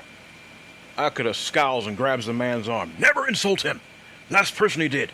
She tore into his right side in front of me and tore his liver out while he was alive. Stolas, who is also ex-military, he knows how strong and lethal combat can be, and he shudders. No fucking way a human can do that. Akira smirks and lets that settle in. Once the shock wears off of his comrade, he speaks. There are things beyond the simple cops and robbers in the West here. You have deities, divinities that are holy and also unholy, risen and fallen. Kyofu is not her true name, but I do know she is something older than any of us, and also of a nature that we need not know of. Stolas tries to change the subject. When do you think the Imperial family is going to get its shit together, huh? Akira responds, they will be fine. The Imperial line won't go out that easy. I am more concerned with our Prime Minister and the cabinet behind him. He himself has been relieved of his duties due to the scandal, and with some very dirty laundry of his past. Criminal types of laundry. Damn hypocrite. Stolas rolls his eyes. I wouldn't be surprised if our employer is behind some of this shit. I mean, who dresses like they're from some old samurai movie all the time? No one normal. Akira laughs. We are being paid to protect, my friend. And simply make sure her assets are protected also. Nothing else matters. When they touch down in Tokyo, the city is sealed off, and people can be seen wandering about, trying to live their lives, as they did before everything went to shit. Life has to go on, and folks have to work. Tim is horrified at the fear he can smell wafting from each and every person. Abel notices someone approach and motions for Tim to get ready. The man, whom is a young Japanese fellow, says, I see you are the two I was hired to bring into the city. My name is Taki, and let us say our mutual benefactor, Mirdantriculos, desires you to know what I've found. Not even she's aware of what I know. Abel scowls and crosses his arms. And what exactly is it that I need to know, young man? He says, I know where Amanda Swanson is. She is in Oshiki prison in the Toshigi prefecture, way north of here. Hope you're ready for a long drive. They drive through the chaos, and with some close calls, they make their way to the prison. The warden is not happy to see the two foreigners, but he calms down somewhat when he catches their sense. The man bows before Abel and says, It is an honor to have the founder here. I may not have family or pack tied to the council, but I do respect what you have done. The cleansing of the inner circle needed to be done in yesterday. I am honored to meet you. Tim nods in response to the fellow werewolf. He asks, So you have Dr. Swanson in your custody? The man sighs and nods slowly. She used to be a respected scientist until she went on the run after divorcing the senator. The police worked with the embassies to track her down, but she was hard to find. She also worked with Jindine, doing God knows what kind of sick stuff. They found her not far from here, actually, rambling on about some kitsune, but she didn't make any sense. The Killing Stone used to be a tourist attraction.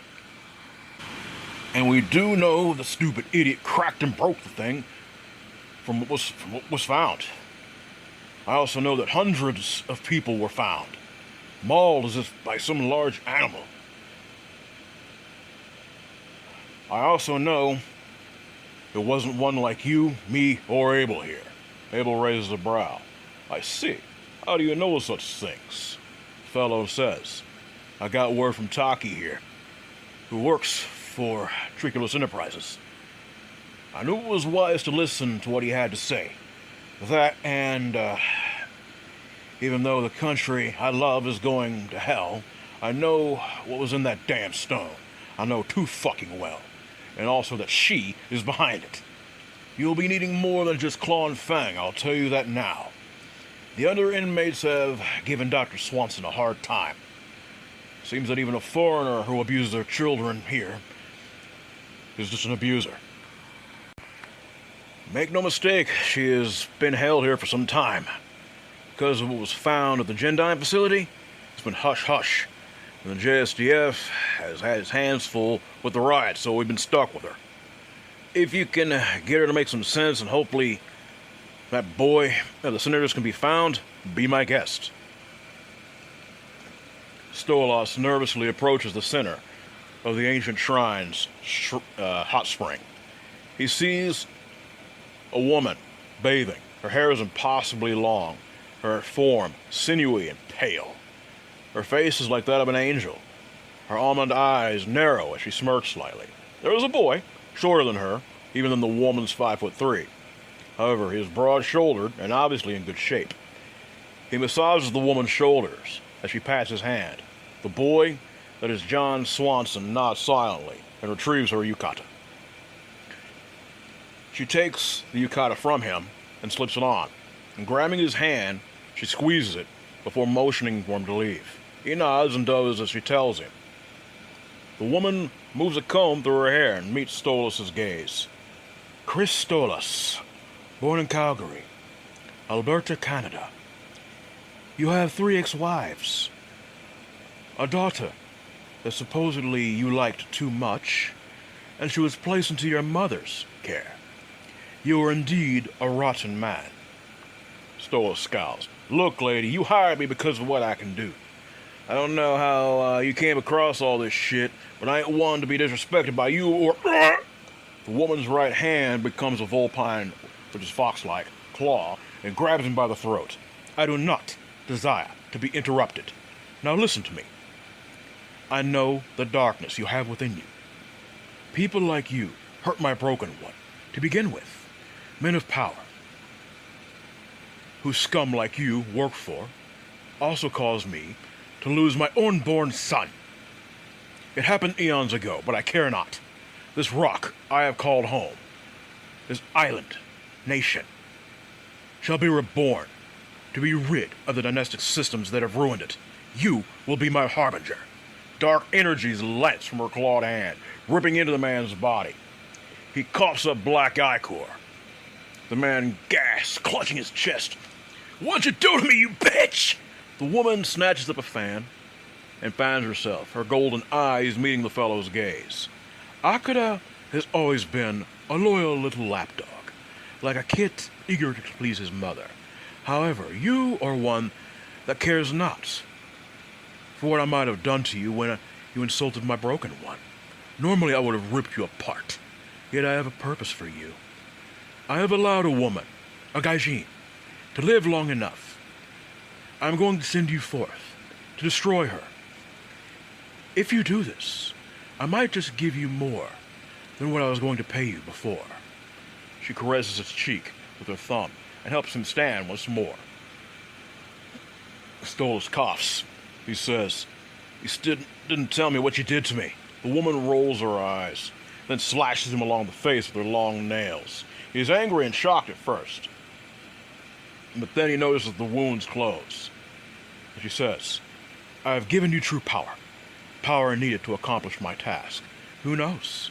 I might just cast John aside, for you at my side. She's lying, obviously. One can never know. The man looks at her with lustful eyes and nods. Consider the bitch you want dead just that, and yesterday. She says softly, You will find the woman that is Amanda Swanson and end her. Go!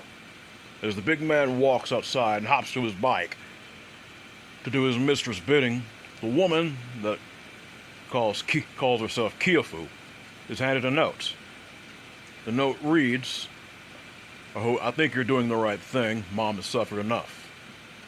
The creature that is truly Lady Tamamo no May sighs softly in response. I'm sorry you had to hear that. You know I'd never take another, don't you? Akira Tomono, which means broken one. He simply nods and kisses the woman deeply. She breaks a kiss and touches his forehead to her own. I will make this country as I intended. The elites will fall, and we will rule. He writes, What will you do once this is all finished? There will be someone sent to stop you, and I don't want you, I won't let you die. I refuse to. I will give everything to protect you. The woman slaps him in anger, her nails drawing blood. He doesn't flinch as her body shifts to its true 8-foot size. The woman closes her eyes as she clutches the boy tightly, her still wet hair falling over him. Never say that again, Jonathan. The boy suddenly runs a hand through her hair and down her back. Her 9 tails fan out behind her and then slowly curl inward around them both, a sanctuary for 2 tormented souls who met under true suffering. The woman that is Amanda Swanson looks like hell, and that's saying it lightly. Her blonde features, that gaze of hers is just tormented and haunted. She looks to see 2 men, one smaller but broad shoulders, with features he finds repulsive, doing his resemblance to her father. The other is but a young man, maybe in his early 20s, with a light beard. She at any other time might have flirted with him, but she sees the look in the smaller man's eyes and becomes very afraid. The warden smirks and says to Amanda, "I see the other inmates have treated you well.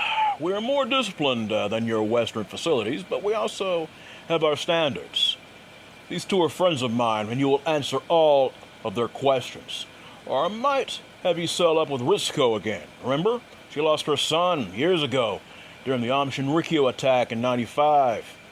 True, she's old, built like a wall, and she knocked out all of your left molars. I can have it to where she removes all of your teeth." Amanda scowls and says, "I'm getting tired of being judged by people like you. Fuck off. First off, learn how to speak proper English, asshole. And 2, I don't care anymore. I have nothing." Oh God, no.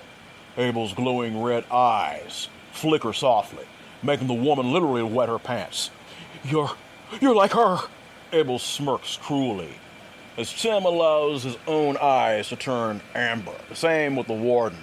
The pretty Kolichi and the 2 werewolves look to the woman who is now falling out of her chair and weeping in terror. Abel speaks softly. "No, my dear, I am not a kitsune. We are something much different, these 2 here. But there is something that does not concern you. I sense your time is short anyway. And no, I will not protect, or even try to deign to protect, a rancid curva like you." That term curva is Slovakian for whore. This term sails casually from his lips. This is his disgust for her. "There is your son." Swanson scowls. "Michael sent you, didn't he?" He grabs her by the throat and leans in, sniffing her neck, before Tim grows a little worried of what the man is about to do. Abel holds a hand up, warning the bigger man to just hold off. The pre-Kalichi's canines elongate into fangs.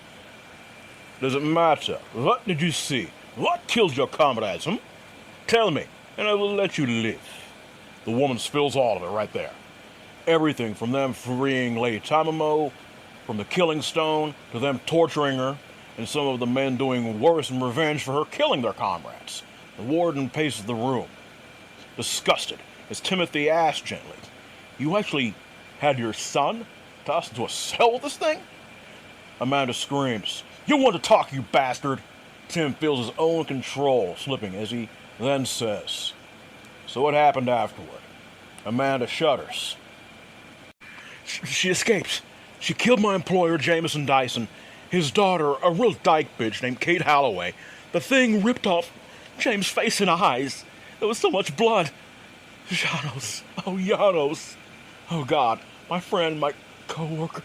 You were wrong. I wasn't the demon. It was the spawn I brought into this world. Abel sighs. You left your husband, Michael Vidica, simply because he cheated on you. And I can understand that, but you dug your son with you. Why not just return him if he brought you so much pain? She shudders. I wanted that man to suffer. And if I just dumped him somewhere, my own career will be over due to the scandal. I thought it best just to take him out of school and keep him with me.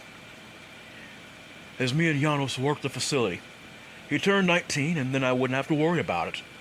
I thought his death at the claws of that fox bitch would have freed me, and I would have gotten the fallout I deserved. Tim sighs. You put a policy on him? Oh, fuck. He was mute. He said you collapsed his voice box, and his immune system being compromised. Oh, wow. Of course. The bone marrow treatments, his immune system was compromised, and there was no way to fix the damage because of the treatments. Amanda shrugs as if to say, yeah, so. Timothy laughs. You claim to know so much about Japanese lore. Hell, I used to respect you as a little boy. Before my damn parents were eaten by dogmen, of course. Dog what? It doesn't matter. Abel asked softly.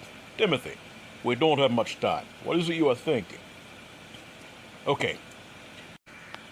Tamame no Mae is no folk's tale, which we both know ain't one. But there's another thing I remember reading about. Older stories, stories going back to Chinese history, I think. Lore has it that she had a real hard-on against men. Especially men of power, right? Why is that? I think Mrs. Swanson here knows.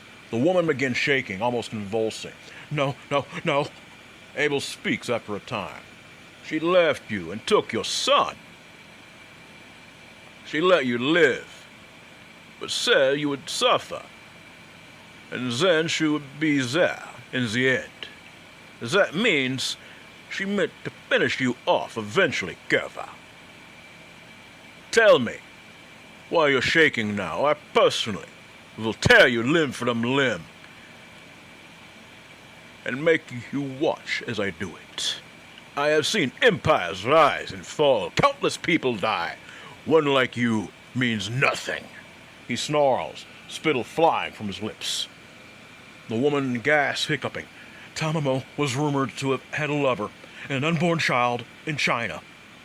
When she went by another name, 2,000 years ago or more, it's believed, she was hiding among people as her filthy kind is believed to do. She loved a mortal man, a farmer.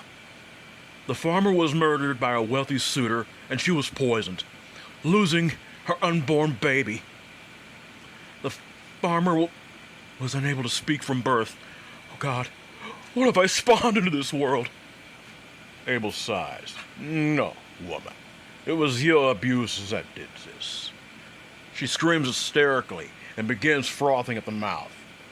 Excuse me. Thousands of people are dead.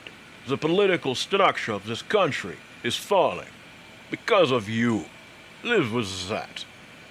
Timothy shakes his head, so I'm guessing that means John's alive. That's good, right? Abel nods. Indeed, but what condition he will be there, and when we find him, is up for debate. He looks to the warden. I know how beings of power work.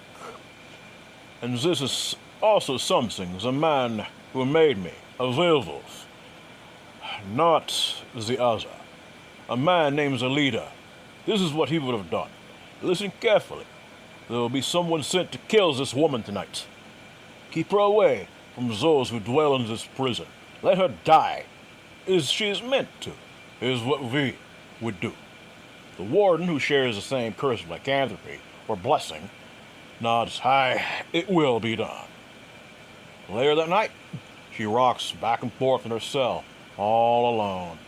Amanda has been placed in isolation. Her sanity destroyed by the horrid monsters that had interrogated her as they did. She has seen the horror that skinny little man was capable of, just by looking into his eyes. She sees the bars to her cell rip and a big man tear a portion of the wall away. The biker smirks. Wow, you look like serious shit. Sorry, sweetheart, this ain't personal. He unslings his rifle and shoots her in the face. And Amanda Swanson finally knows no more. Her suffering has ended, or has it only begun? Only God and the devil know. Abel looks to Tim as he says, I know one last contact. We might be able to use her to find our very lethal friend and possibly a way to kill her. Tim sighs and shakes his head. I don't know, man. I mean, she has good reason to be furious. Abel gently says, Tell that to the 1,000 dead all over this magnificent country. I have compassion, but this woman has to be stopped, and we were sent here to find the boy, and that is what I plan to do. They make their way to a massive building in Tokyo. The riots have not burned this place down, and for that, Abel is grateful. They make their way up the elevator to where the CEO of Yamaguchi Incorporated relaxes. Just for the record, if you guys want to know more about this character, there's a cameo appearance by her. But also, if you get a chance, read my story, Tanaka's Ambition. That'll introduce this character, which I'm about to bring in, to you guys, and well as help for her appearance here to make more sense to the story. Just leaving it at that. Two men, of course, try to stop Abel, but the man moves beyond what they can even blink and grabs them by the throats. He uses the vampiric side of his gifts and meets their gazes, easily hypnotizing them into thinking he is a legitimate guest, so to speak. They lead him to an office where Emiko Yamaguchi calmly looks over some paperwork. She is dressed in a very crisp pantsuit, the infamous Junihito that has given her so much power and shared so much warmth between Michael Lee and Kiyomi, hangs close. Abel speaks. I know Tanaka, and I know of you. No, you won't have time to put it on. Don't be stupid, we just need to talk. She purses her lips in anger and asks, what the hell do you two foreigners want? Tanaka is dead, and I prefer it to stay that way. Abel speaks. I agree, my dear, but I simply seek a way to end the one named Tamemo no Me. She has been freed, and I suspect you know this. Is there anything you know of what can stop her? Tim meets the woman's gaze and becomes troubled. She becomes troubled. He has decency in his gaze that reminds her too much of her Michael. She simply bites her lip in response. I can try and find out. You need to understand, both of you. Your goal is noble but foolish. The kitsune in this country are notoriously mischievous, and while usually not violent, the one no kitsune, a fallen kitsune, you seek is most likely the oldest that exists. She is the one that has power, but beyond what you can comprehend. Abel smirks and speaks in Japanese. And with this he says, I am known among many things. Soshisha Aberu is one. The woman notices the red glint in his gray eyes and says, You are Founder Abel? I believe you. I sensed your age when you came in the door. Yes, I can and will tell you what I know. You both being what you are, werewolves, have a serious advantage. I am forbidden by custom to let you access Tanaka's laboratory or his lair, and I have my own that I have to protect. Please understand. But I can give you my old teacher's notes on kitsune. Tim smiles gently and nods. I appreciate it, man. Believe me, we can use all the help we can get. I am curious. I'm guessing you know shamanism or sorcery. That's not my business. But is Tamamo really what's behind what's going on with all this? I mean, how is she doing this? The woman runs a hand through her extremely long hair, and Emiko finally speaks. Young man, she was held captive somewhere for months to close to a year. She drew in the suffering and evil from these men and women. Then she gets loose. I can tell you right now, she has people working for her. Not many, maybe 2 or 3. But in the past, she would seduce men of power. Not usually with her body, as people believed it, but her ability to put her thoughts into reality and to poison the souls of others. Do you know why some kitsune eat the livers of people? Tim says, well, I've dealt with creatures from Gugui to Dogman to giants. I mean, some of them eat it because the liver's pure energy. The woman responds, hi, that's one reason. But for a no-gitsune, it also links them to the energy of their prey's darkness and evil. She did seduce men and still probably does. But Tanaka said he feared she would find her broken one, which I cannot understand. But in the end, it doesn't matter. Enough have died. She needs to be destroyed. May these notes I have help you. Now please, Abel-san, release my men from your control. Abel does and walks off. Tim prepares to follow him before Emiko's long-nailed hand grabs him gently. I know a few like you. One dear to me, at my home, is of a pure soul, such as yourself, however. Find this boy you seek, but don't die, please. Also be aware, the old stories of Kitsune, when discovered as what they were, let's say, by their human lovers fleeing, when they were discovered, there is truth to that. But also be aware, they usually mate for the life of their mate, and sometimes will never replace them. I'm not sure why, but I'm feeling the need to tell you this. It is important. She releases his hand and bows lightly, letting him depart. In a dusty motel room, Abel finishes reading the kanji of Tanaka's notes. Tim says, I never knew you even studied Japanese. The smaller man laughs. I guess I am a weeb myself, my boy. But in the end, I had business here years ago, too long ago. I learned the language because it was needed, and it was not easy. This here says what I am unsure of. But lights are good to use on a kitsune, even tamamo. However, canines, well, they would normally scare lesser fox spirits. I know of the older ones, what I've heard, and even through word of mouth. One like Tamimo, she is a lot older, and will be able to control her fear. She would kill a canine on sight. Plus, remember, that is what Swanson told us as well. Tim asks, so how was she trapped to begin with? You know that? You mean originally? A pair of warriors connected with the Emperor's office of influence trapped her. There were facts left out. Number one, it wasn't an arrow that stopped her. These two were men, like us. Tim is flabbergasted. Werewolves? Abel nods silently, as they rewrote her as a simple fox. To save face, which is understandable. The two were able to hold her down, while her evil and angry body was sealed away into that stone. It seems, from what I'm reading here, is that a kitsune's spirit is its body, as they can be driven out of the off if the body is destroyed. Luckily for her, well, I should say for us, and maybe unlucky for her, I have something that will keep her sealed. Tim looks incredulously at the spirit jar that Abel pulls from his bag. Good Lord, bro, you're never unprepared. The hybrid laughs. It isn't that. It is that I've had a long time to live or unlive. These words and writings are not in Japanese, but Slovakian and Romanian will work as well as my intentions. That is what counts. Once we kill her body, from what Tanaka's notes say, she will explode into ashes, and then in here she will go, and hopefully into a vault by the Ark of the Covenant. Tim coughs. Really, dude? The council has the Ark? Abel whacks him beside the head.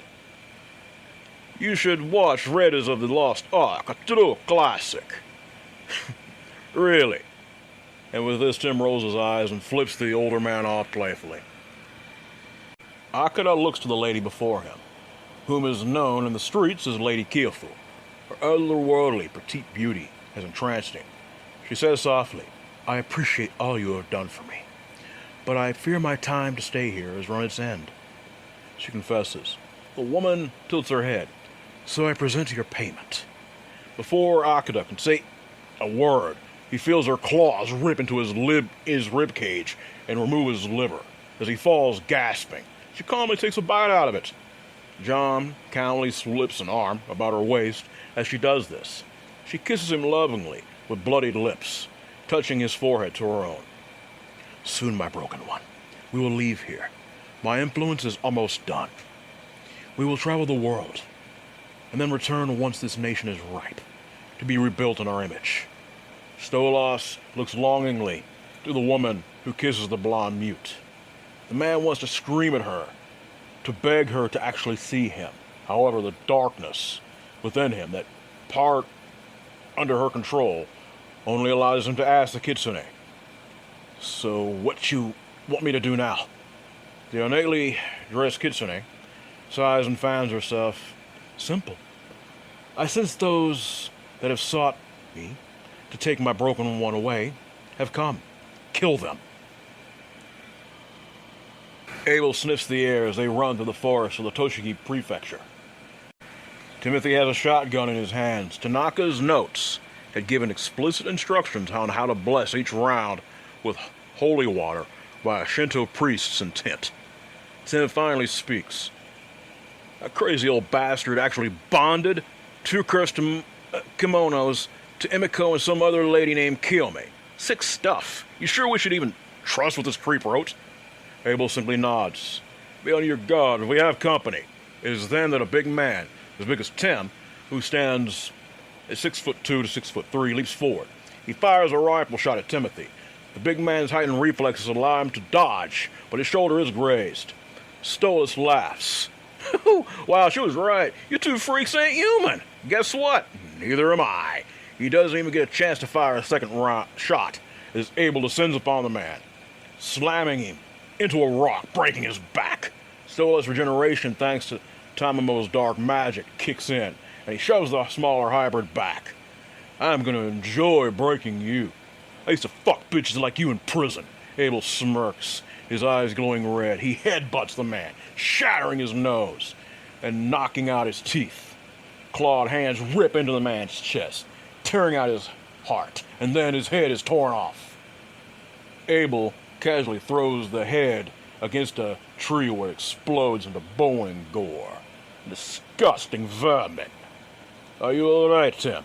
The big werewolf nods, using a finger turned claw to rip out the bullet. Fucking burns. I hate that. Abel pats his shoulder. Like I said, I promised to bring you out of here alive. They make their way to the shrine, only to find a legion of entranced men who obviously have not bathed or even eaten in days. Abel focuses and tries to clear their minds, only for the 2 men to be attacked by a screaming mass of raging lunatics. Such is the power of Tamamo's seductive power and her glamoring abilities.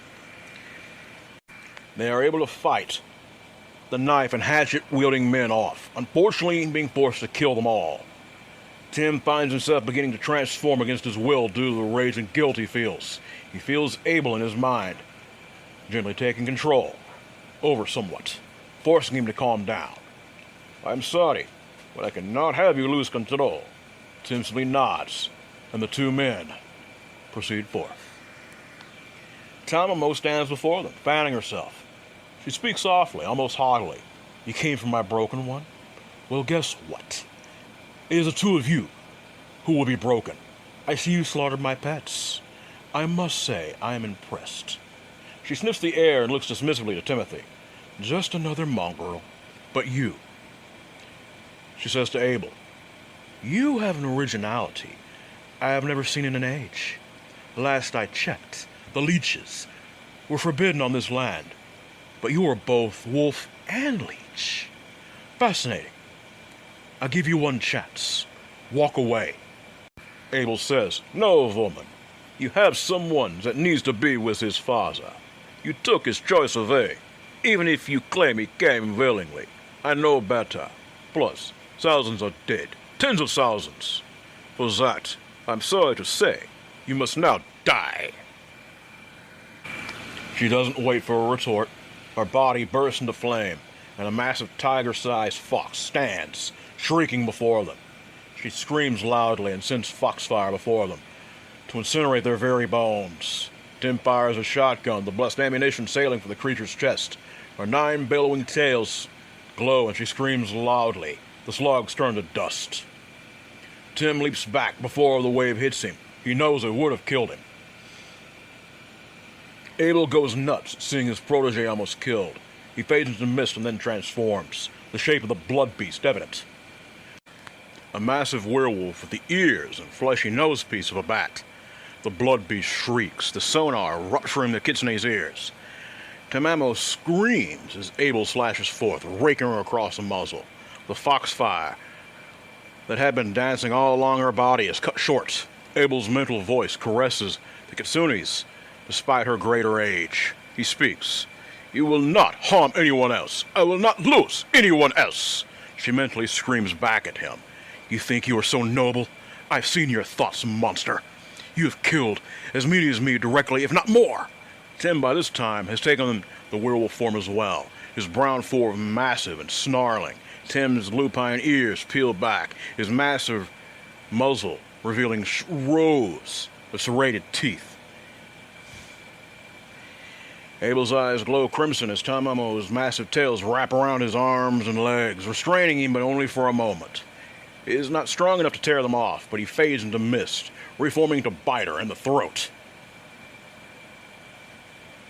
Tim's clawed hands grab one of her tails, and he rips it off. She shrieks in agony. There's that kind of magic and energy being ripped from her by another creature that is definitely not of the natural type. It causes her agony, and it paralyzes her. The young man raises his claws to rip into her ribcage, for they had read Tanaka's notes the liver is the one weak spot, and then to rip the heart out, as well as decapitation. However, as then the young blonde man grabs a rock and slams it into Tim's muzzle. The werewolf snarls and backhands the boy with enough force to knock him unconscious. Tamamo's voice echoes through the shrine as she grabs Timothy and tries to set him alight. Abel grabs a smaller kitsune and slams her to the floor, breaking her ribs. He intends to tear her apart before Tim snarls softly, looking Abel in the eyes. It is evident that even in his feral state, Tim sees something that Abel does not. The blood beast snarls, roaring in the damaged kitsune's face. He sees the creature shedding tears, her mental words a jumble of begging. She is begging him not to kill her broken one, offering him anything, even her own defeat. Images of the past, memories, flash into Abel's mind. He remembers the long talks he had with Warren, the way Warren and the girl Savannah acted, willing lovers. Anyone on the outside wouldn't believe Frankenstein's monster would have a willing companion. But when the red-headed giant in Sudan hurt the girl, Abel, of course, needless to say, during their later conversations, Abel remembers the look of horror that Warren had when communicating about this. And that look of horror is in Tamamo's face. The woman, due to her injuries, collapses and contorts, returning to her true 8-foot form. She grabs John's unconscious form and pulls him into her protectively. She speaks in Japanese to the boy that she will see him on the other side. Tim whines, shaking his head as Abel snarls. He looks to the spirit jar in his backpack. The man, who now takes human form, sighs and speaks in Japanese to the kitsune. You truly love this boy. You didn't glamour him. She simply shakes her head. It might surprise you. Yes, I'm a monster. When humans killed my broken one and my child, my own people scoffed at my pain. I forsook them that day. And I swore that I would make those, like the one that took my broken one and our unborn child, pay. Abel says after a time, I know what it is like. I lost my family to a regime change, and then I became what you see. I won't separate you. And me and my comrade have significantly weakened you. You only have 8 tails now, and you may not regrow what you have lost. The creature's tails erupt from behind her. 8 of them, a blazing comet, the stumps of one, evident, still bleeding. As she says, take them all. I don't care. Just don't take him away. Abel says, no. I have an idea. You are too much alike, and I do not like that. However, my hypocrisy goes so far. Timothy, go ahead and feed off one of those bodies. He means one of the lunatics that have been killed. You know it has to be done should you change back too soon. We cannot take the chance of you going fatal. The massive creature consumes the flesh of one of the lunatics they killed, and he shrinks back, naked and human. He speaks sadly. He came with you willingly, didn't he? John tries to move, but he's too dazed to do much as Tamamo's tails curl around her and the boy. He shudders and simply nods slowly. Abel sighs softly. He is telling the truth. He showed me his thoughts just now. I cannot let you go, however, he says to John. Your father, who loves you, desires to see you. The boy shakes his head, and Abel responds. I thought you might say that. First off, I have a proposition, and it would be wise to listen, both of you. Abel says, tens of thousands are dead because of your influence. I've taken a major portion of your power, which most likely you cannot regain, at least for centuries. For immortals like us, as that will have to work. However, the solution for Jonathan will be a wee bit less dramatic, if you understand. Taki comes in, not thrilled at what has to be done, but in the end it seems even Meriden agrees that this might be the best way. Michael Whitaker, while a good man, is definitely not Father of the Year. A very realistic photo, with John set out, fake effects and all that, of John is set, he's taken out, he's positioned, willingly to do all this, where the boy is appearing dead. Kind of like how think about like how detectives might fake a crime scene to kind of get someone to fess up. Like when they order a Keystone hitman who's actually a cop. Like something like that. This photo was taken with the boy, of course, appearing dead. Like I said, in fact, it is the type that would be very hard to fake. Taki says, "It is all good, Abel-san. What if he desires a body?" Abel speaks in response. "I will simply tell him that we couldn't secure it in time. Due to opposing forces in the entire country going as insane as it has, it will be believable. I know ways to keep him from pushing further." Tamamo calmly stands with John beside of her. Her true height, evident, and at any other time very imposing. "I know I should say I'm sorry for what I did, but I was imprisoned as I was. True, I manipulated things as I did, regardless. However, I am one of my word. You didn't take John from me, or me from him. We will leave this place, if need be forever. You should see things begin to settle down here, immediately." Abel nods slowly and responds. "I knew a man who was better than me in all ways. He told me sometimes that one has to think of the bigger picture and not give in to my own personal obligations as a means above the true cost. Be aware, it is only because of John Swanson's there that you are alive right now. I have thousands of people that haunt my dreams. These here you have affected will have to take a number. Go. I do not want to see you again." Tamamo calmly takes John by the hand and pulls him close before she shifts into the massive fox form as before. Her tail surrounds him and ensconce him. She bounds off into the darkness, taking him with her. Abel shakes his head silently, looking to the sun as it rises. "I wonder, Timothy, if I even made the right decision." He says after a while, "Yeah, you did. I mean, you owe that Senator big, yet you also are going to give him what he thinks he needs to know. Besides, you have those fancy vampire mental powers, right? Convince him." The smaller man laughs. "You bring a hard bargain, Timothy. But what of the people affected by the things this woman has done? That's not our place, bruh. Besides, never was. This little adventure has a happier ending than the snafu in Sedan. Besides, I thought that was a badass move how you quoted Blackfeather back. You know what I'm saying? Come on, let's go home." When they return to the States, Michael Whitaker, the senator, greets Abel at a bar. He sighs and says, "I shouldn't be shocked. I just wanted to know if I could get him back alive. I knew that cunt of an ex-wife might have killed him, but damn it, to actually see the proof. What kind of woman would want to her son? Our son?" Abel says softly, "A dead one." He sniffs lightly.